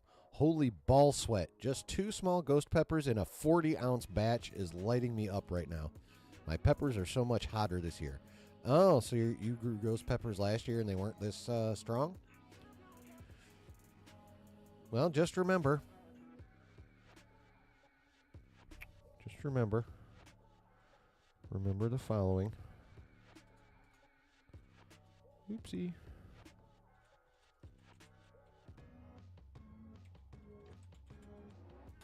Yeah, just remember that. Or at least they are for the person not having them.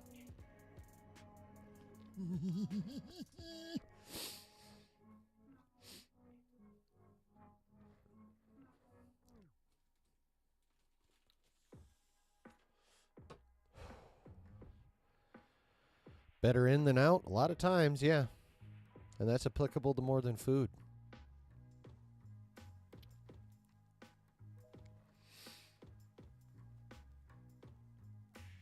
So, Monday afternoon.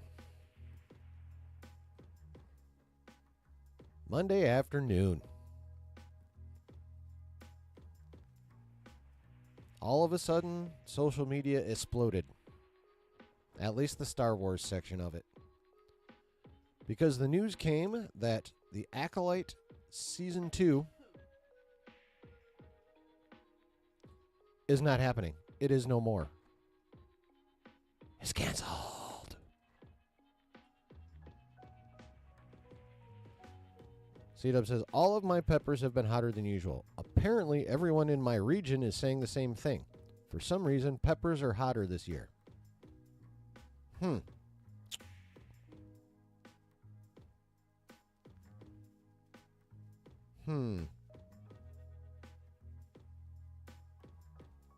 Y'all should get your soil checked. Like, honestly, you shouldn't get your fucking soil checked. Like, real talk. Get your soil checked.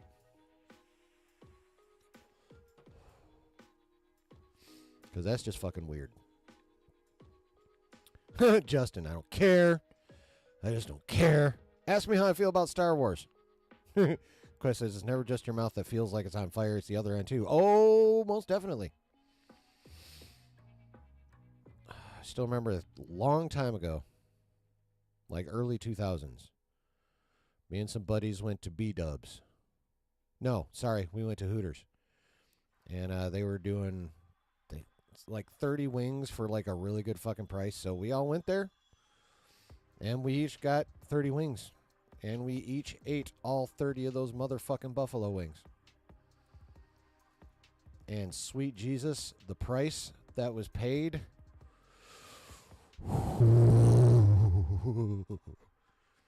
That was no bueno.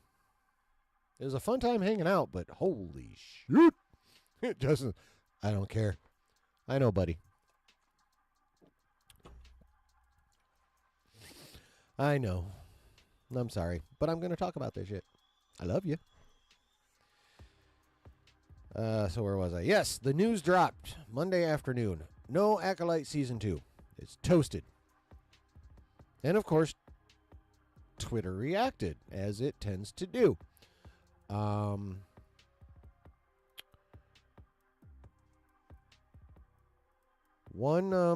There was, of course, the one asshole section of the fandom that was like, we won! We won! No, you didn't. Just so you know, if any of you happen across this section of this stream for whatever fucking reason, you haven't won shit. This didn't happen because of you. Don't delude yourselves. You sorry, sad motherfuckers. You accomplished nothing. Just so we're clear on that one. Apex is fun again? Awesome. Better maps? Chris says, I haven't had fish and chips with curry sauce for a while. Maybe I will again soon. I mean, yeah, it's probably a good idea. Probably a good idea. So where was I? Oh, yes. That section was celebrating like they actually did something, even though they fucking didn't with their little bitch asses. The opposite end of the spectrum, with those who love anything with a Star Wars sticker on it, are of course highly upset. And then there's the rest of us, who are a bunch of us, a fair chunk of us, I believe, that have something similar to my mindset, which is it doesn't really matter what the show was, with as much as was spent on it, and as crappy as the views were, just from a purely business standpoint, that was doomed. $180 million for the worst, lowest viewed Star Wars show ever by a significant chunk, by the way. Yeah, no, business wise, you don't deserve a season 2. You really don't. And it was decided, finally, a good business decision, that they're not getting it.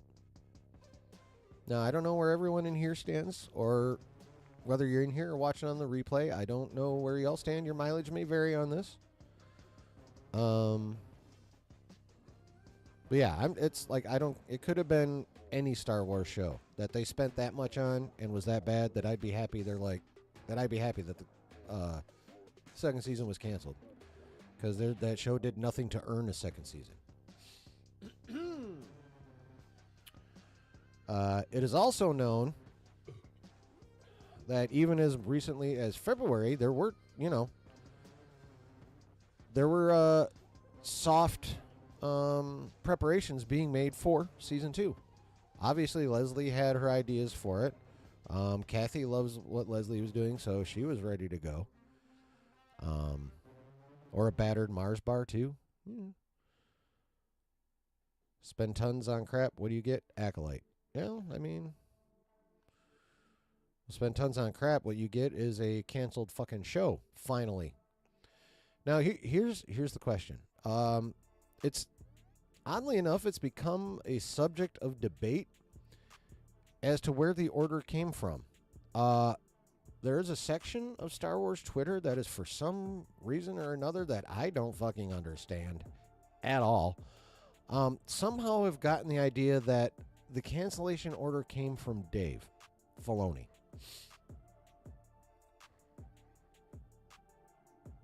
Interesting thought. I don't see any way in hell that happened. Might he have had input on the decision? Yes. He is the CCO after all. May he have expressed a negative opinion about the show? Possibly. But here's the thing. While he is CCO, he is not CEO. That is still Ms. Kennedy. And as Leslie herself said, when she first made the pitch, not everyone at the table was fond of it for the Acolyte, but Kathy loved it. So, if Kathy loved it, and since Dave is still her subordinate, there's no way Dave gave the cancel order. It's just not happening. Kathy would overrule it. A, because she loved the pitch, and B, because she has quite a long history of doubling down on stupid. So, yeah. I mean, Dave may have thrown an opinion in that it should be canceled if he was consulted. Again, he's CCO, so someone probably had a conversation with him. But the decision in no way could have come from him. Because Kathy's his boss, and she wouldn't have let him give the order. That's for sure. I don't even think she did. I am 100% convinced. I have no proof. No proof, no rumor, nothing like that. This is pure speculation. Let me make that crystal clear. Just in case.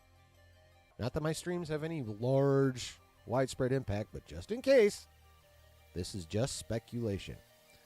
I don't see any way that order didn't come from above Kathy. Like, it did not originate in Lucasfilm. It originated in the big Disney office. It may have even been Bob himself. But I don't see any way that decision came from inside Lucasfilm. Dave has a lot of juice, but he doesn't have enough juice. And again, with how Kathy has operated to this point, I can't guarantee it. But actually no, I will go this far. The desire to give the order, I guarantee, was not in Kathy.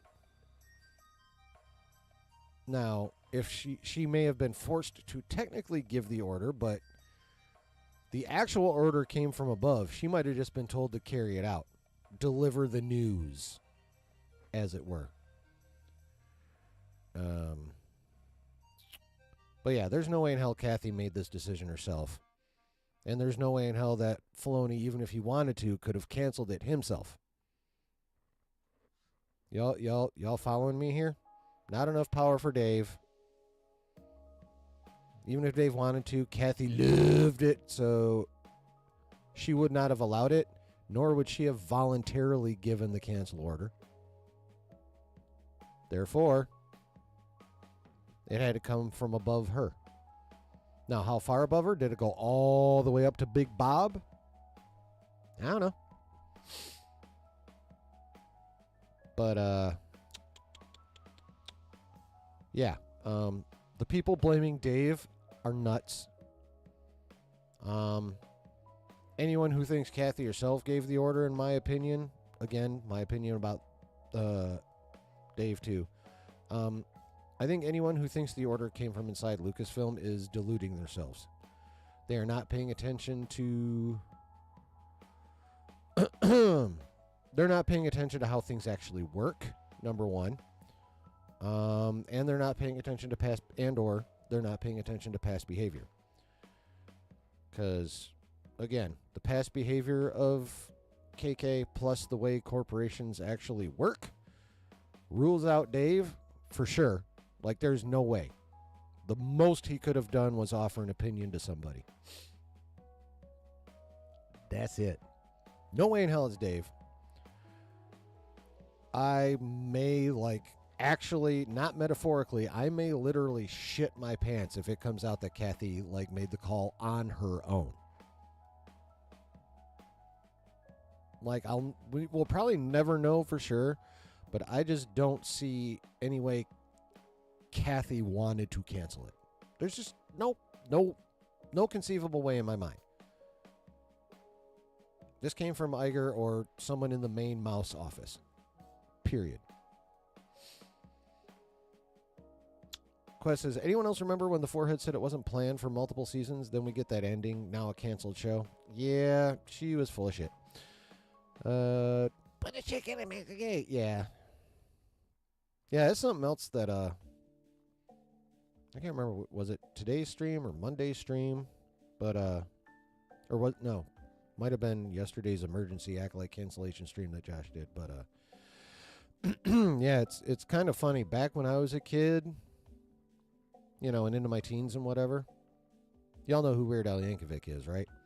If Weird Al Yankovic wanted to make a parody of your song, you knew at that point you made it. You were a pop star if Weird Al Yankovic wanted to parody your song.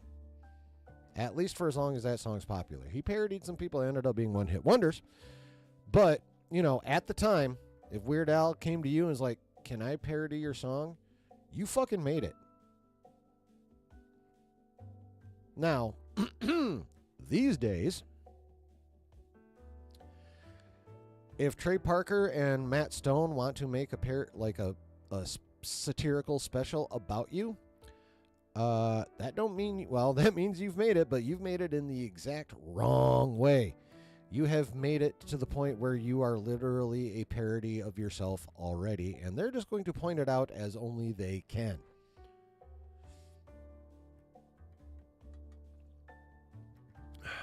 And of course, that's what happened to Disney. No Weird Al cover, but Trey and Matt went right the fuck after you.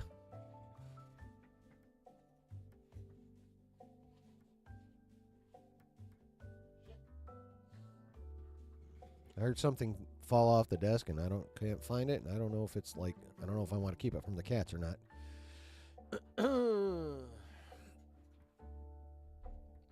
So that's how I think the cancellation happened. What do you guys think? You guys think it's Dave? Do you guys think it's KK? Or do you think this came from the main Disney office? Oh, one more little thing to consider. Like every investor meeting, Bob's always talking about how he's going to be cutting costs and reducing projects in the various studios. So there's that too to throw into the mix. Oh, you guys talking. Quest says, when I was a kid, we had so many great shows canceled after one season for poor ratings after putting it on in the week at stupid times. Oh yeah, they've done that. They've done that over here too, plenty.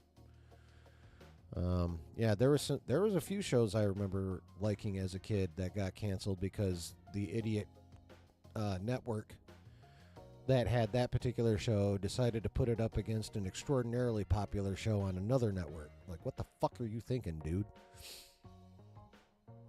Or they would put it on after a garbage show so people already weren't watching the channel. You know, all that kind of shit. But yeah, I remember that.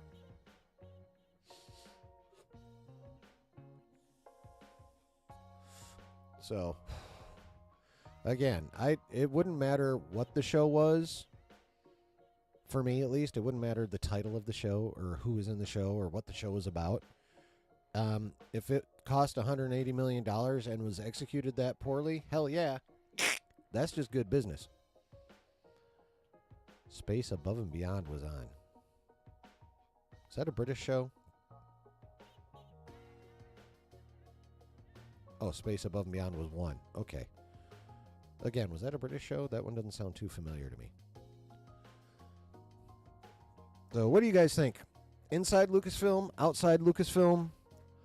Where did the order originate? I say main Disney. What do you guys think?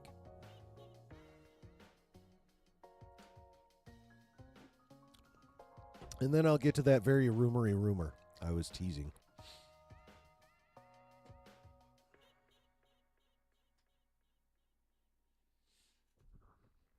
Chat.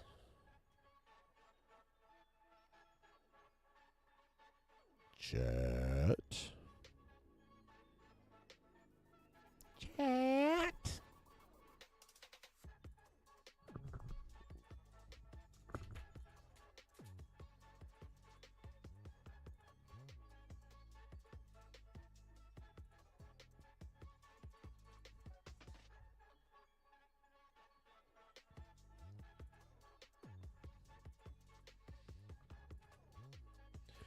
Quest says, I always want to say good things about every show, but when it's bad, I will rip it apart. Oh, yeah, no, that's totally me, too. Like, if it's, that's how I roll.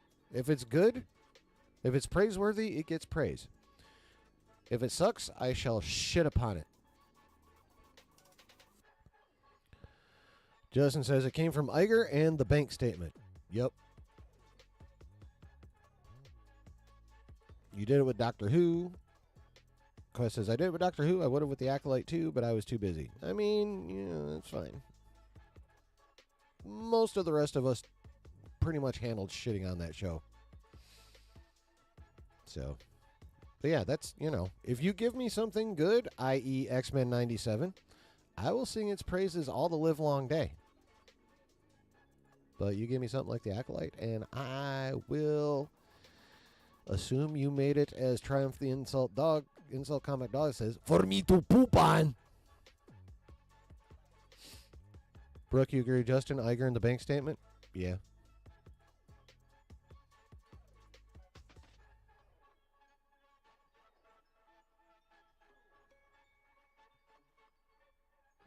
Yeah, I don't see any way that came from inside Lucasfilm.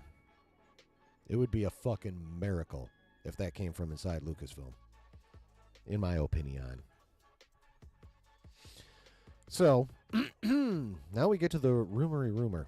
So obviously, like I said, Monday afternoon, the news dropped. Josh did his emergency stream on Tuesday. You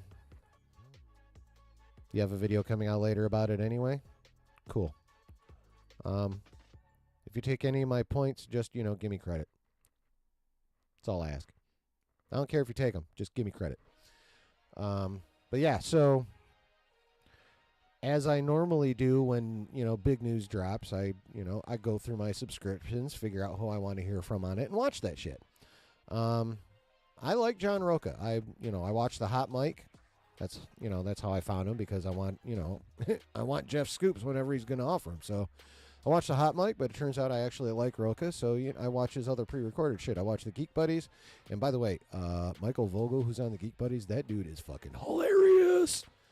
So that's pretty much always a fun watch. And then he does a show called The Jedi Way with Laura Kelly and Kevin Smets.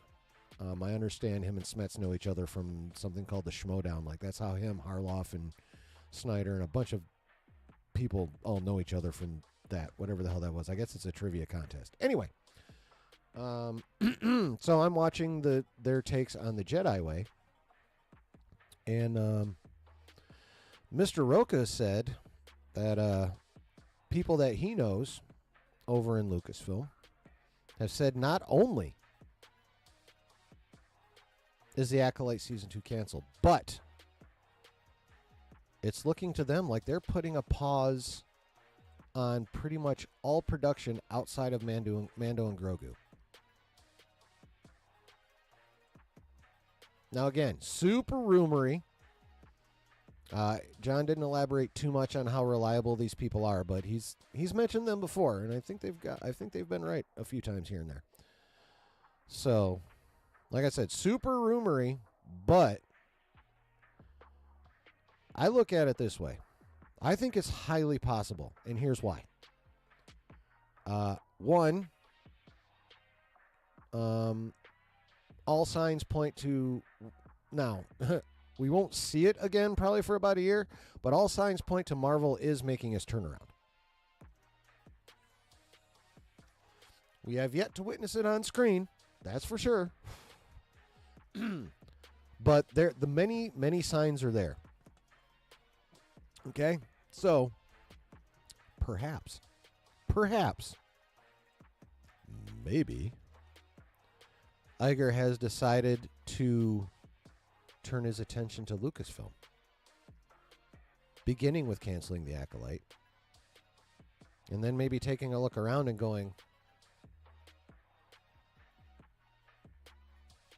what the fuck are you doing to this studio? And then was like, you know what? We're gonna go with Mando and Grogu, basically because of Grogu, because that little fucker sells.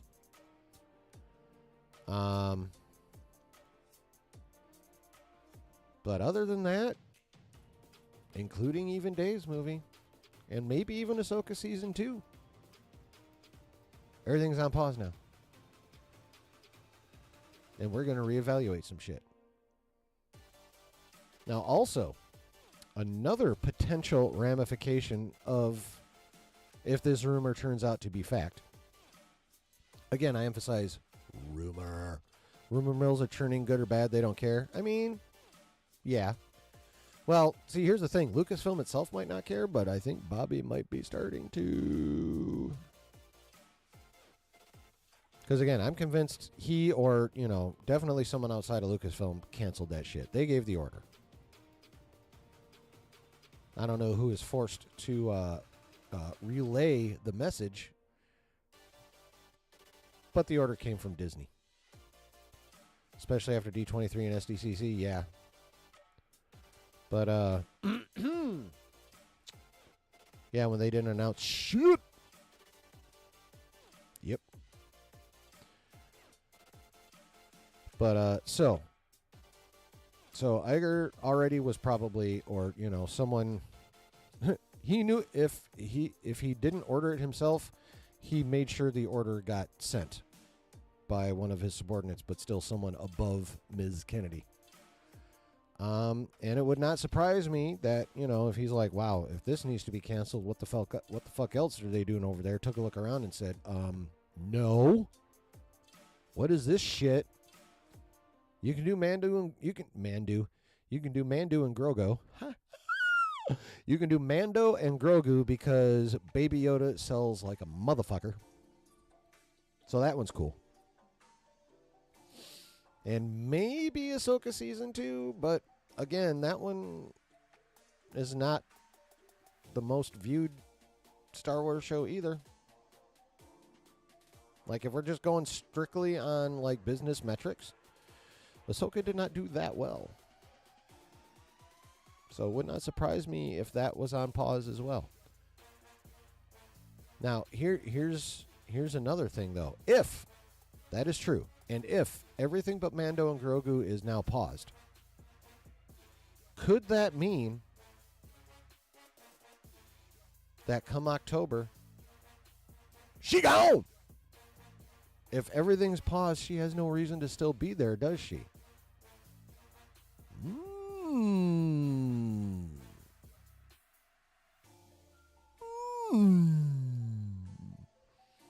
And if that does happen, I will keep my promise. I will be twerking on camera to she gone. It will happen. So I think if this rumor actually ends up having even some basis in fact, right? Maybe it's not a complete pause of everything but Mando and Grogu, but maybe they're doing hard pauses on some shit, right? So, yeah, probably not, Justin. Just stop. I know probably not. She stays. Yeah, probably. But, just let me run with this, okay? I mean, you're probably right. Don't get me wrong.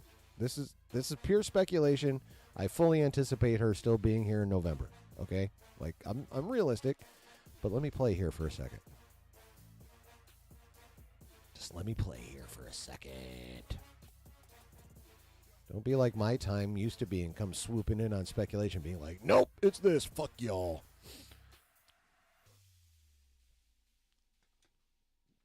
Just let me play.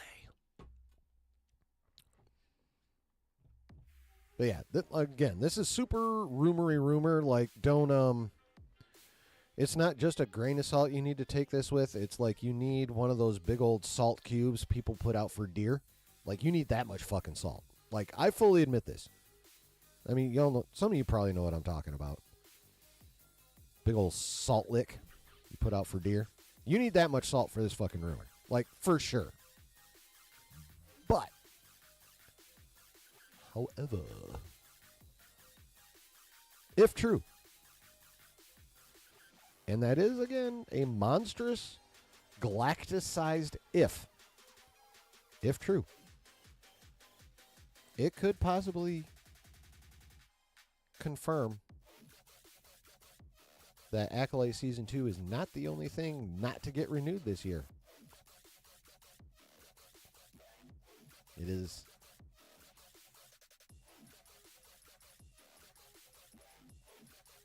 Teensy bit possible.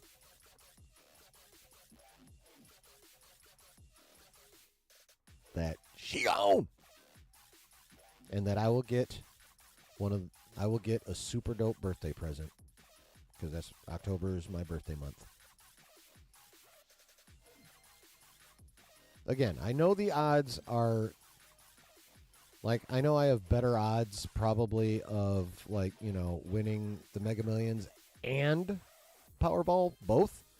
You know, I'm realistic about that. But it's not impossible, especially if there's even some truth to that. I mean, if there's any kind of pause, that means there's some kind of changes going on over there. The significance of which,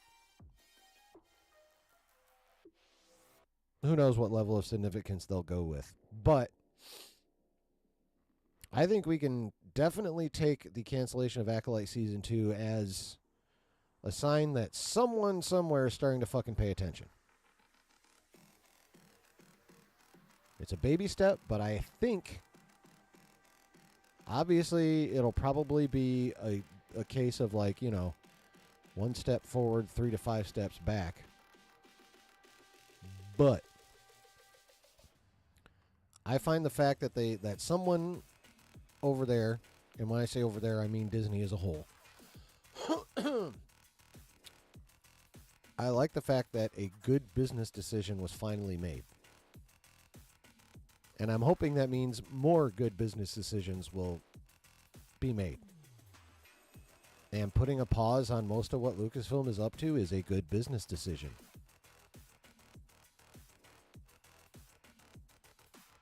Letting Kathy's contract expire is a good business decision.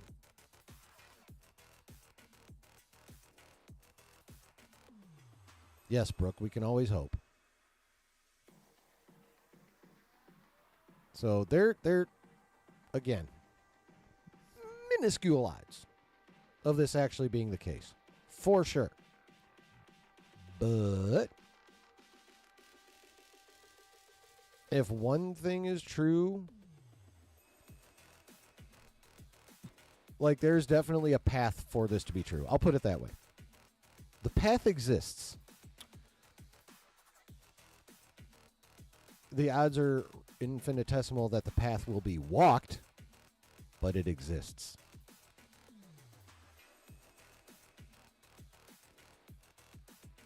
How about it, chat?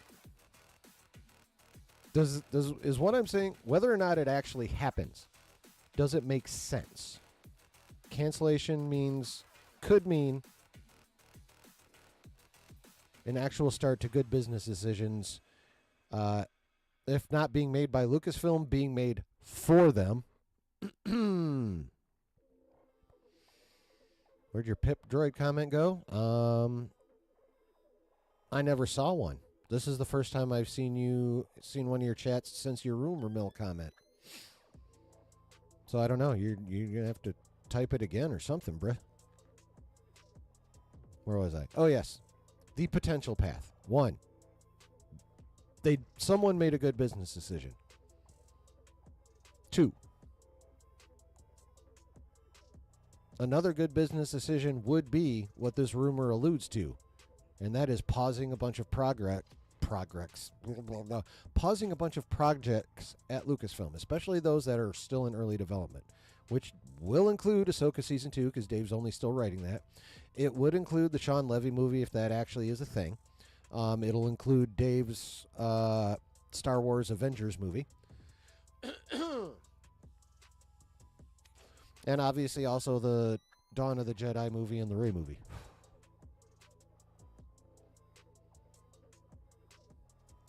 No, because Lucasfilm is literally known for canceling shit. Well, they're known more for canceling shit before we've even seen any of it. Like, we haven't seen a bit of Rogue Squadron. It never even got that far. Same thing with the Lando show / movie. What else was there? There's a couple other things that I can't think of. But yeah, I think pretty much all of those just never saw a screen. This is different. This is them actually canning something that was overpriced and underperformed. It's the first time they've done that.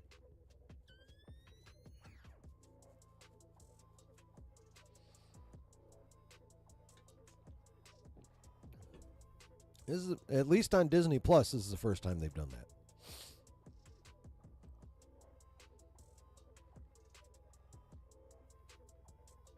Like, this is the only time they've literally said, this season is canceled. Like, they've never actually literally... Have they? Well, they may have actually literally said there... No, I don't think they've actually flat out said there won't be a Kenobi Season 2. I don't think they've actually flat out said there won't be a Season 2 of Book of Boba Fett. We don't need either of those. If they turn Boba Fett back into a badass again, if they did that, then yeah, do that in Book of Boba Fett Season 2. That's the only way I would want a Season 2 of Book of Boba Fett. In no way, shape, or form do I ever want a Season 2 of Kenobi. Obviously, I want a Season 2 of Ahsoka. I don't give a shit that Andor has a Season 2, but I'll probably still watch it. Well, they didn't cancel Solo. They just fired Lorde Miller with 2 weeks left to film and then brought in Ron Howard.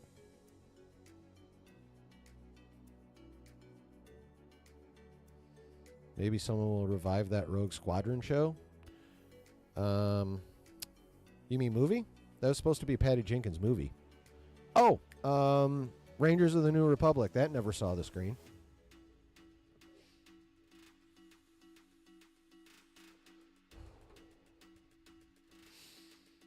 Yeah, I'm pretty sure this is the first thing they've canceled that we've gotten an actual sample of, especially TV show-wise, like Disney Plus show. This is the first time they've definitely done that on Disney Plus.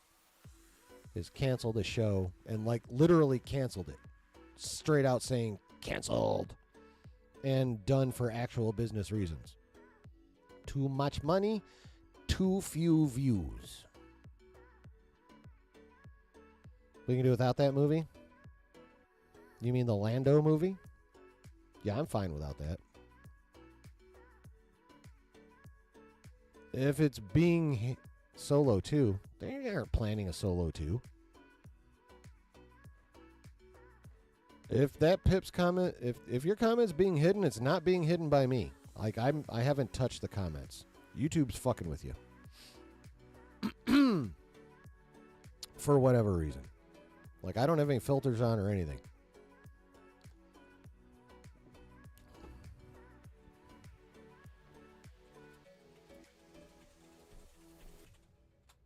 See?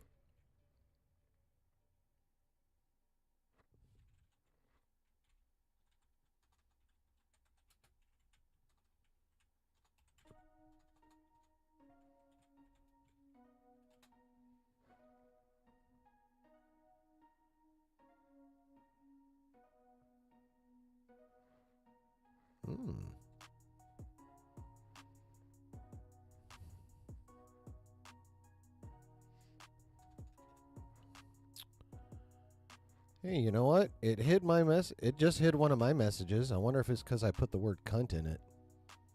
Which, if I was monetized, probably would have gotten me demonetized. Rogue Squadron we can do without? Yeah, I mean, I'm fine without it. You would like a pip droid so you can what? Brooks said, pull its head off. Oh, okay. When you ran about Star Wars. Okay, yeah. Yeah, that was a pretty fragile droid in the first place, wasn't it? Brooks says, personally, I'd be okay with Boba Season 2. Could make up for Season 1. I mean, if they literally wrote it to make up for Season 1, then yes. If they have any intention of continuing that stupid ruling with respect story, then fuck that. I don't want to see it. Why don't you just, like, Quest, just start decapitating Funkos? Or one Funko you don't like that much. Use that.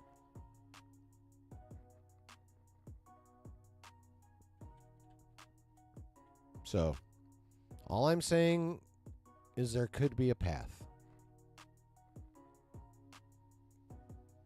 Obviously, we'll find out sometime between now and the end of October.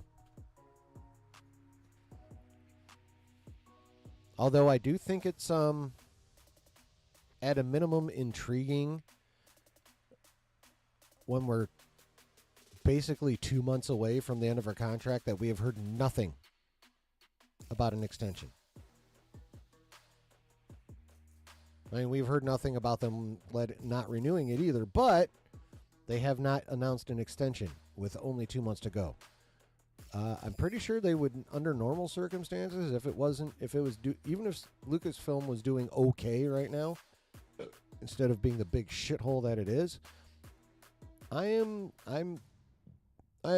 believe fairly strongly that we would have heard about an extension by now, if Lucasfilm was in better shape. But we haven't. And it is August 21st.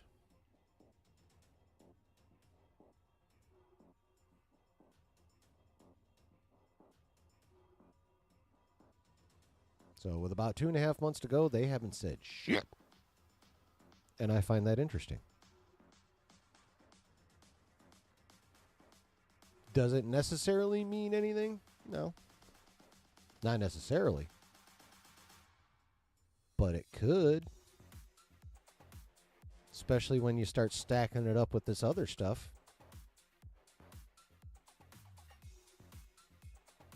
Again, do I think it's likely? No. I do not think it's likely. But at this point, you know, the little tidbit here, little tidbit there, little tidbit here, little tidbit up there, over there. When you throw all that shit together,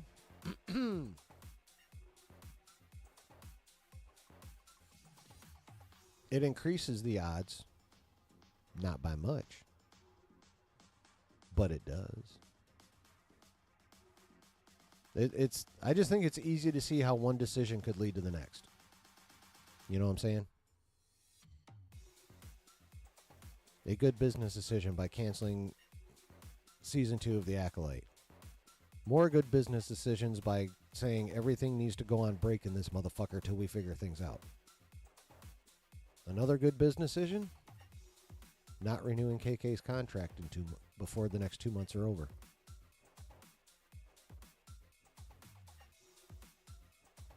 Just saying. Why is that getting hidden? That was so Bud Light. Probably because someone programmed the algorithm to look for anything remotely resembling decapitation. I don't fucking know. It wouldn't let me. I can see the chat that I put in on the back end here because after all those fucks I typed in, I put in asshole cunt, but I'm not seeing it in my Streamlab chat. And everything else that's in the YouTube chat has popped up over in the Streamlab chat, except my message stating asshole cunt.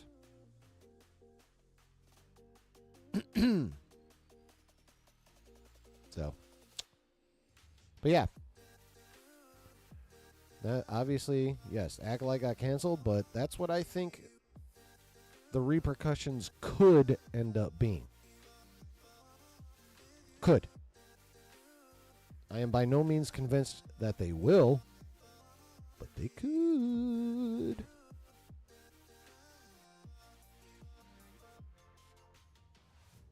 No.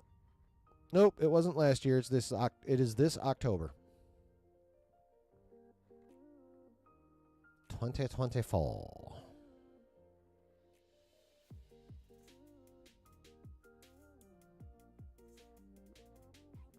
No, because it's ever since because the talk's only been about her being able to be like fired, especially since after Josh's She Gone prediction that was wrong. If Indy 5 failed, which it did.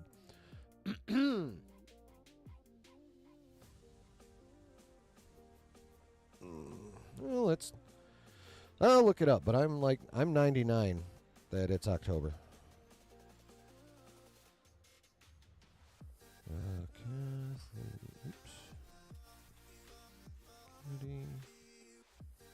Contract Release end date.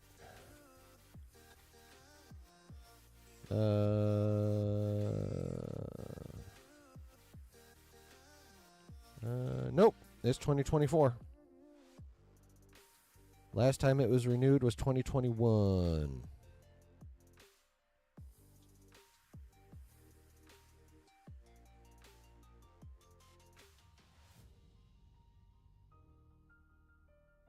Yep.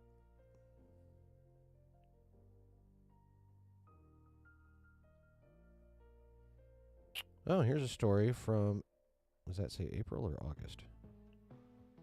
March. Fuck off. I don't know what the hell this is.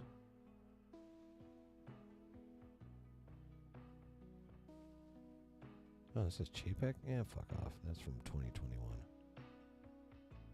That's from 2021. 2021. Yeah, but yeah, nope. It's up this year.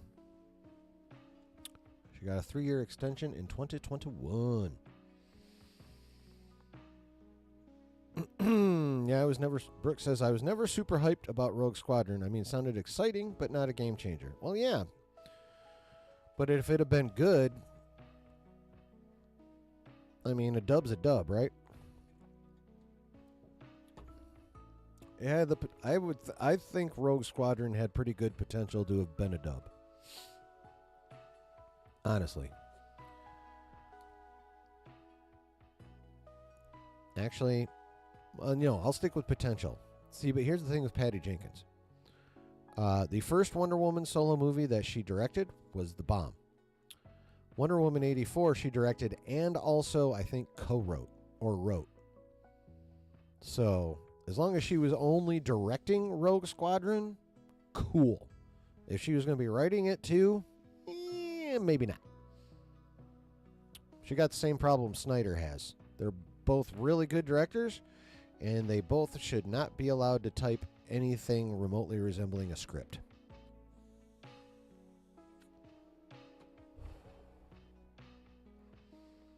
So.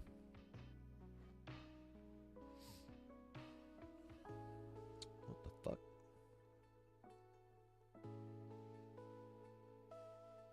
Okay. So. But yeah. The possibility exists. It was a movie basically about a game mode that no one played. Okay, I was not aware of that, but all right.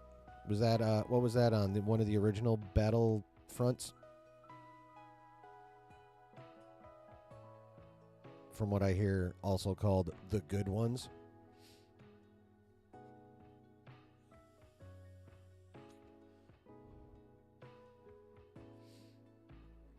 What do you guys think, chat? Setting aside the likelihood and all the rumoriness,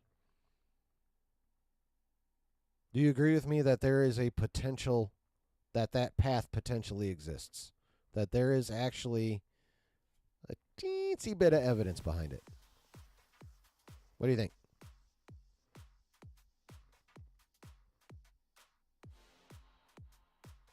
The latest Battlefront? Oh, okay.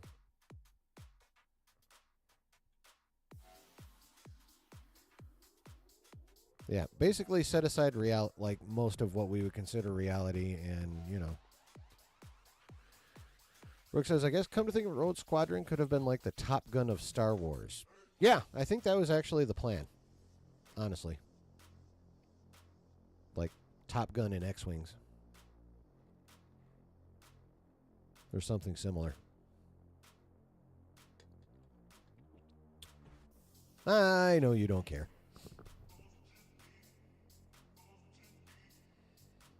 I mean, Top Gun of Star Wars on paper sounds like a cool concept.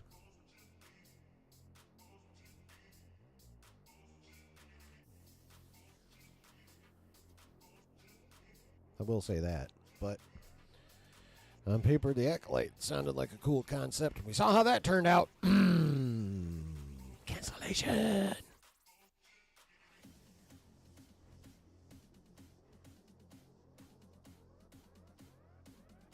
Yeah. Well, that's all I got, y'all. I have spoken about that which I wished to speak, and have shared the thoughts I wish to share. Or I should say planned on sharing. Have you anything else for me, chat? Because if not, it is time to dip. But of course, if you want more, you shall have more.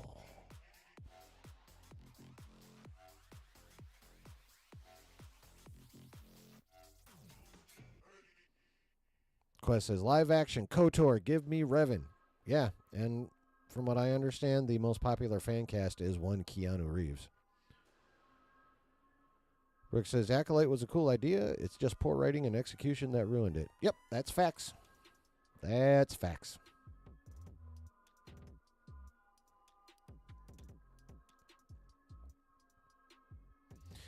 But if they ever do KOTOR, it needs to be after there's been a very thorough house cleaning over at Lucasfilm.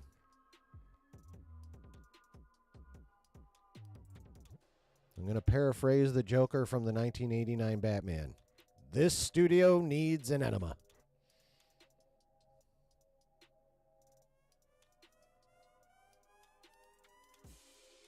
Revan Wick would be cool, or could be cool, yeah.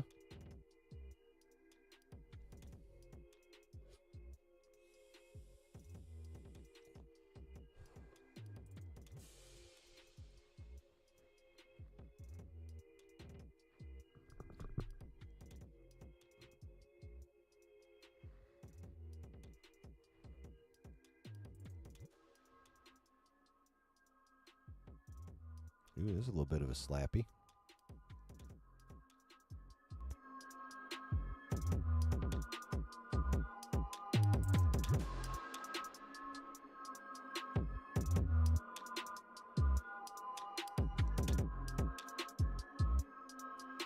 John Wick with a lightsaber. Fuck yeah! You won't need a bulletproof suit coat at that point.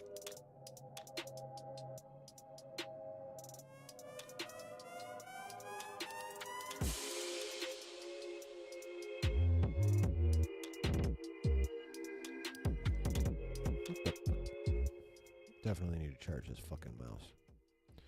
All right. Agree they should cast Keanu Reeves as Revan if they do a Revan movie or show? Yeah, well, first of all, it needs to be a movie. Like, that is something that I think just about every Star Wars fan can agree with. Well, except for the one section. Star Wars needs to get back on the big screen in a bad way. Who would be Malik?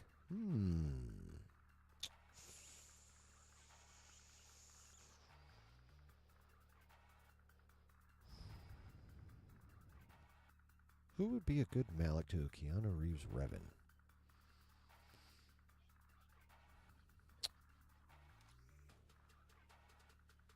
That's going to require some serious thought, actually.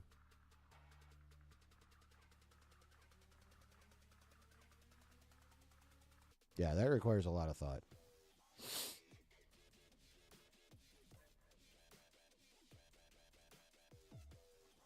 Faux show. Okay. I go bye-bye now. I go bye-bye. Time to call it. Thank you, everybody, for engaging with this stream. Whether you've been here live chatting / lurking, or if you've made it all the way through the replay, thank you. Thank you, thank you, thank you. I appreciate all of you very much. Cavill.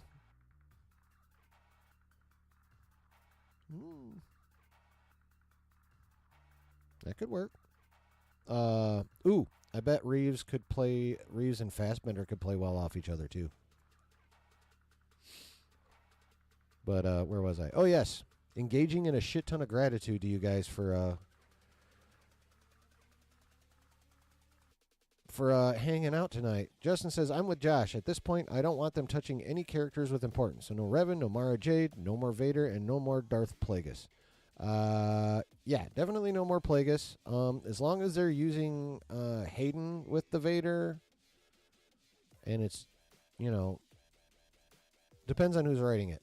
But yeah, no Revan, no Mara. Yeah, basically, I'm going to say outside of Vader, Until there's a house cleaning, fuck no. I agree. Until there's a house cleaning, no. No, no, no. Yeah, they just need to handle a Revan movie or show carefully once they have more trusted talent in the future. Yeah, definitely. But yeah, a massive house cleaning needs to happen before they even think about delving into actual cool shit.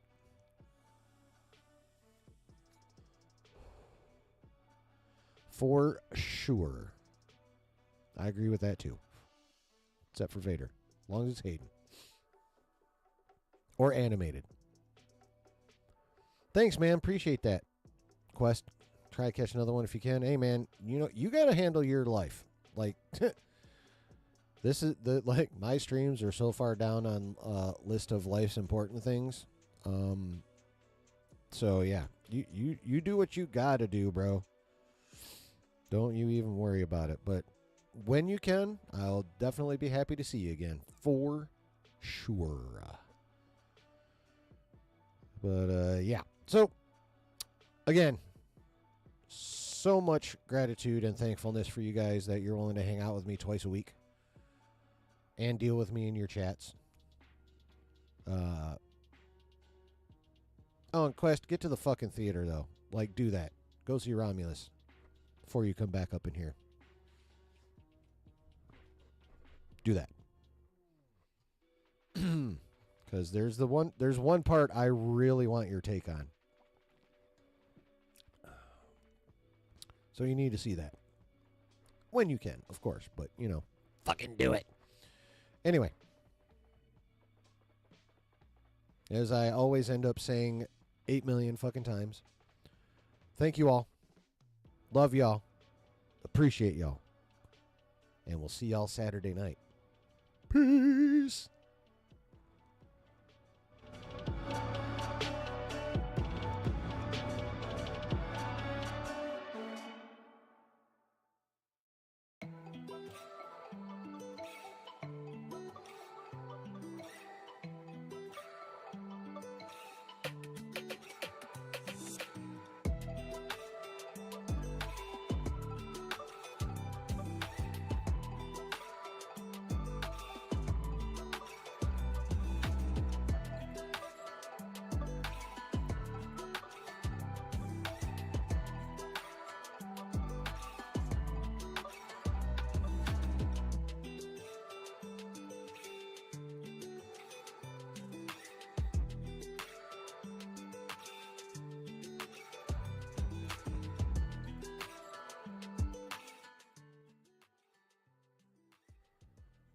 You'll arrange a live when you... Okay, cool.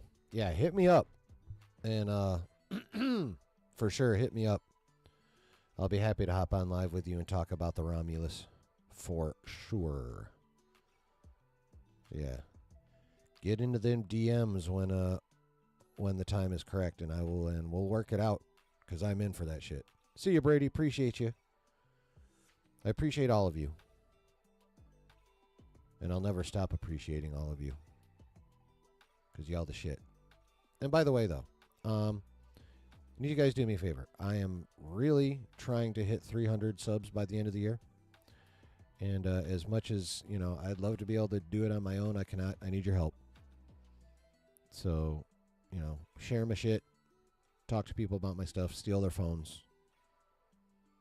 You know, do whatever you got to do. Roofie them. I don't fucking care. You know, send clips out, what have you. But I would really love to have 300 by the end of the year. So if you guys could, excuse me, god damn it. If you guys could give me a hand with that, that would be sick.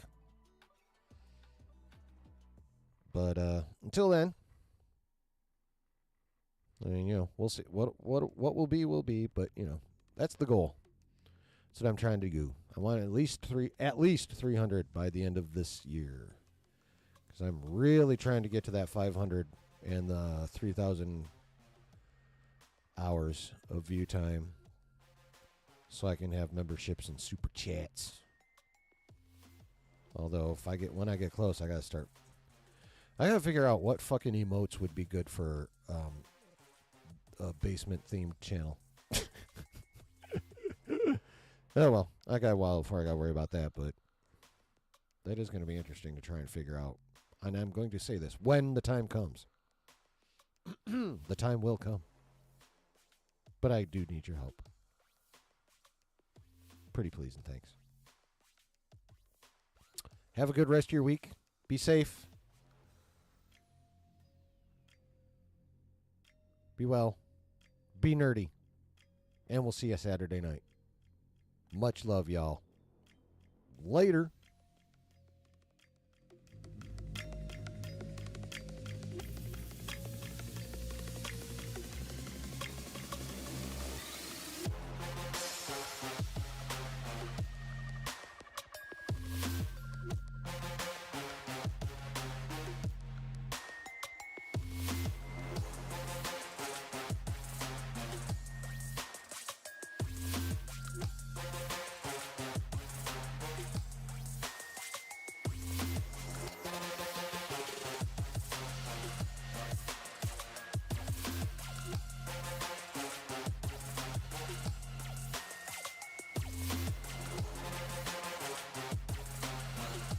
Hit the buttons, please. Bye-bye.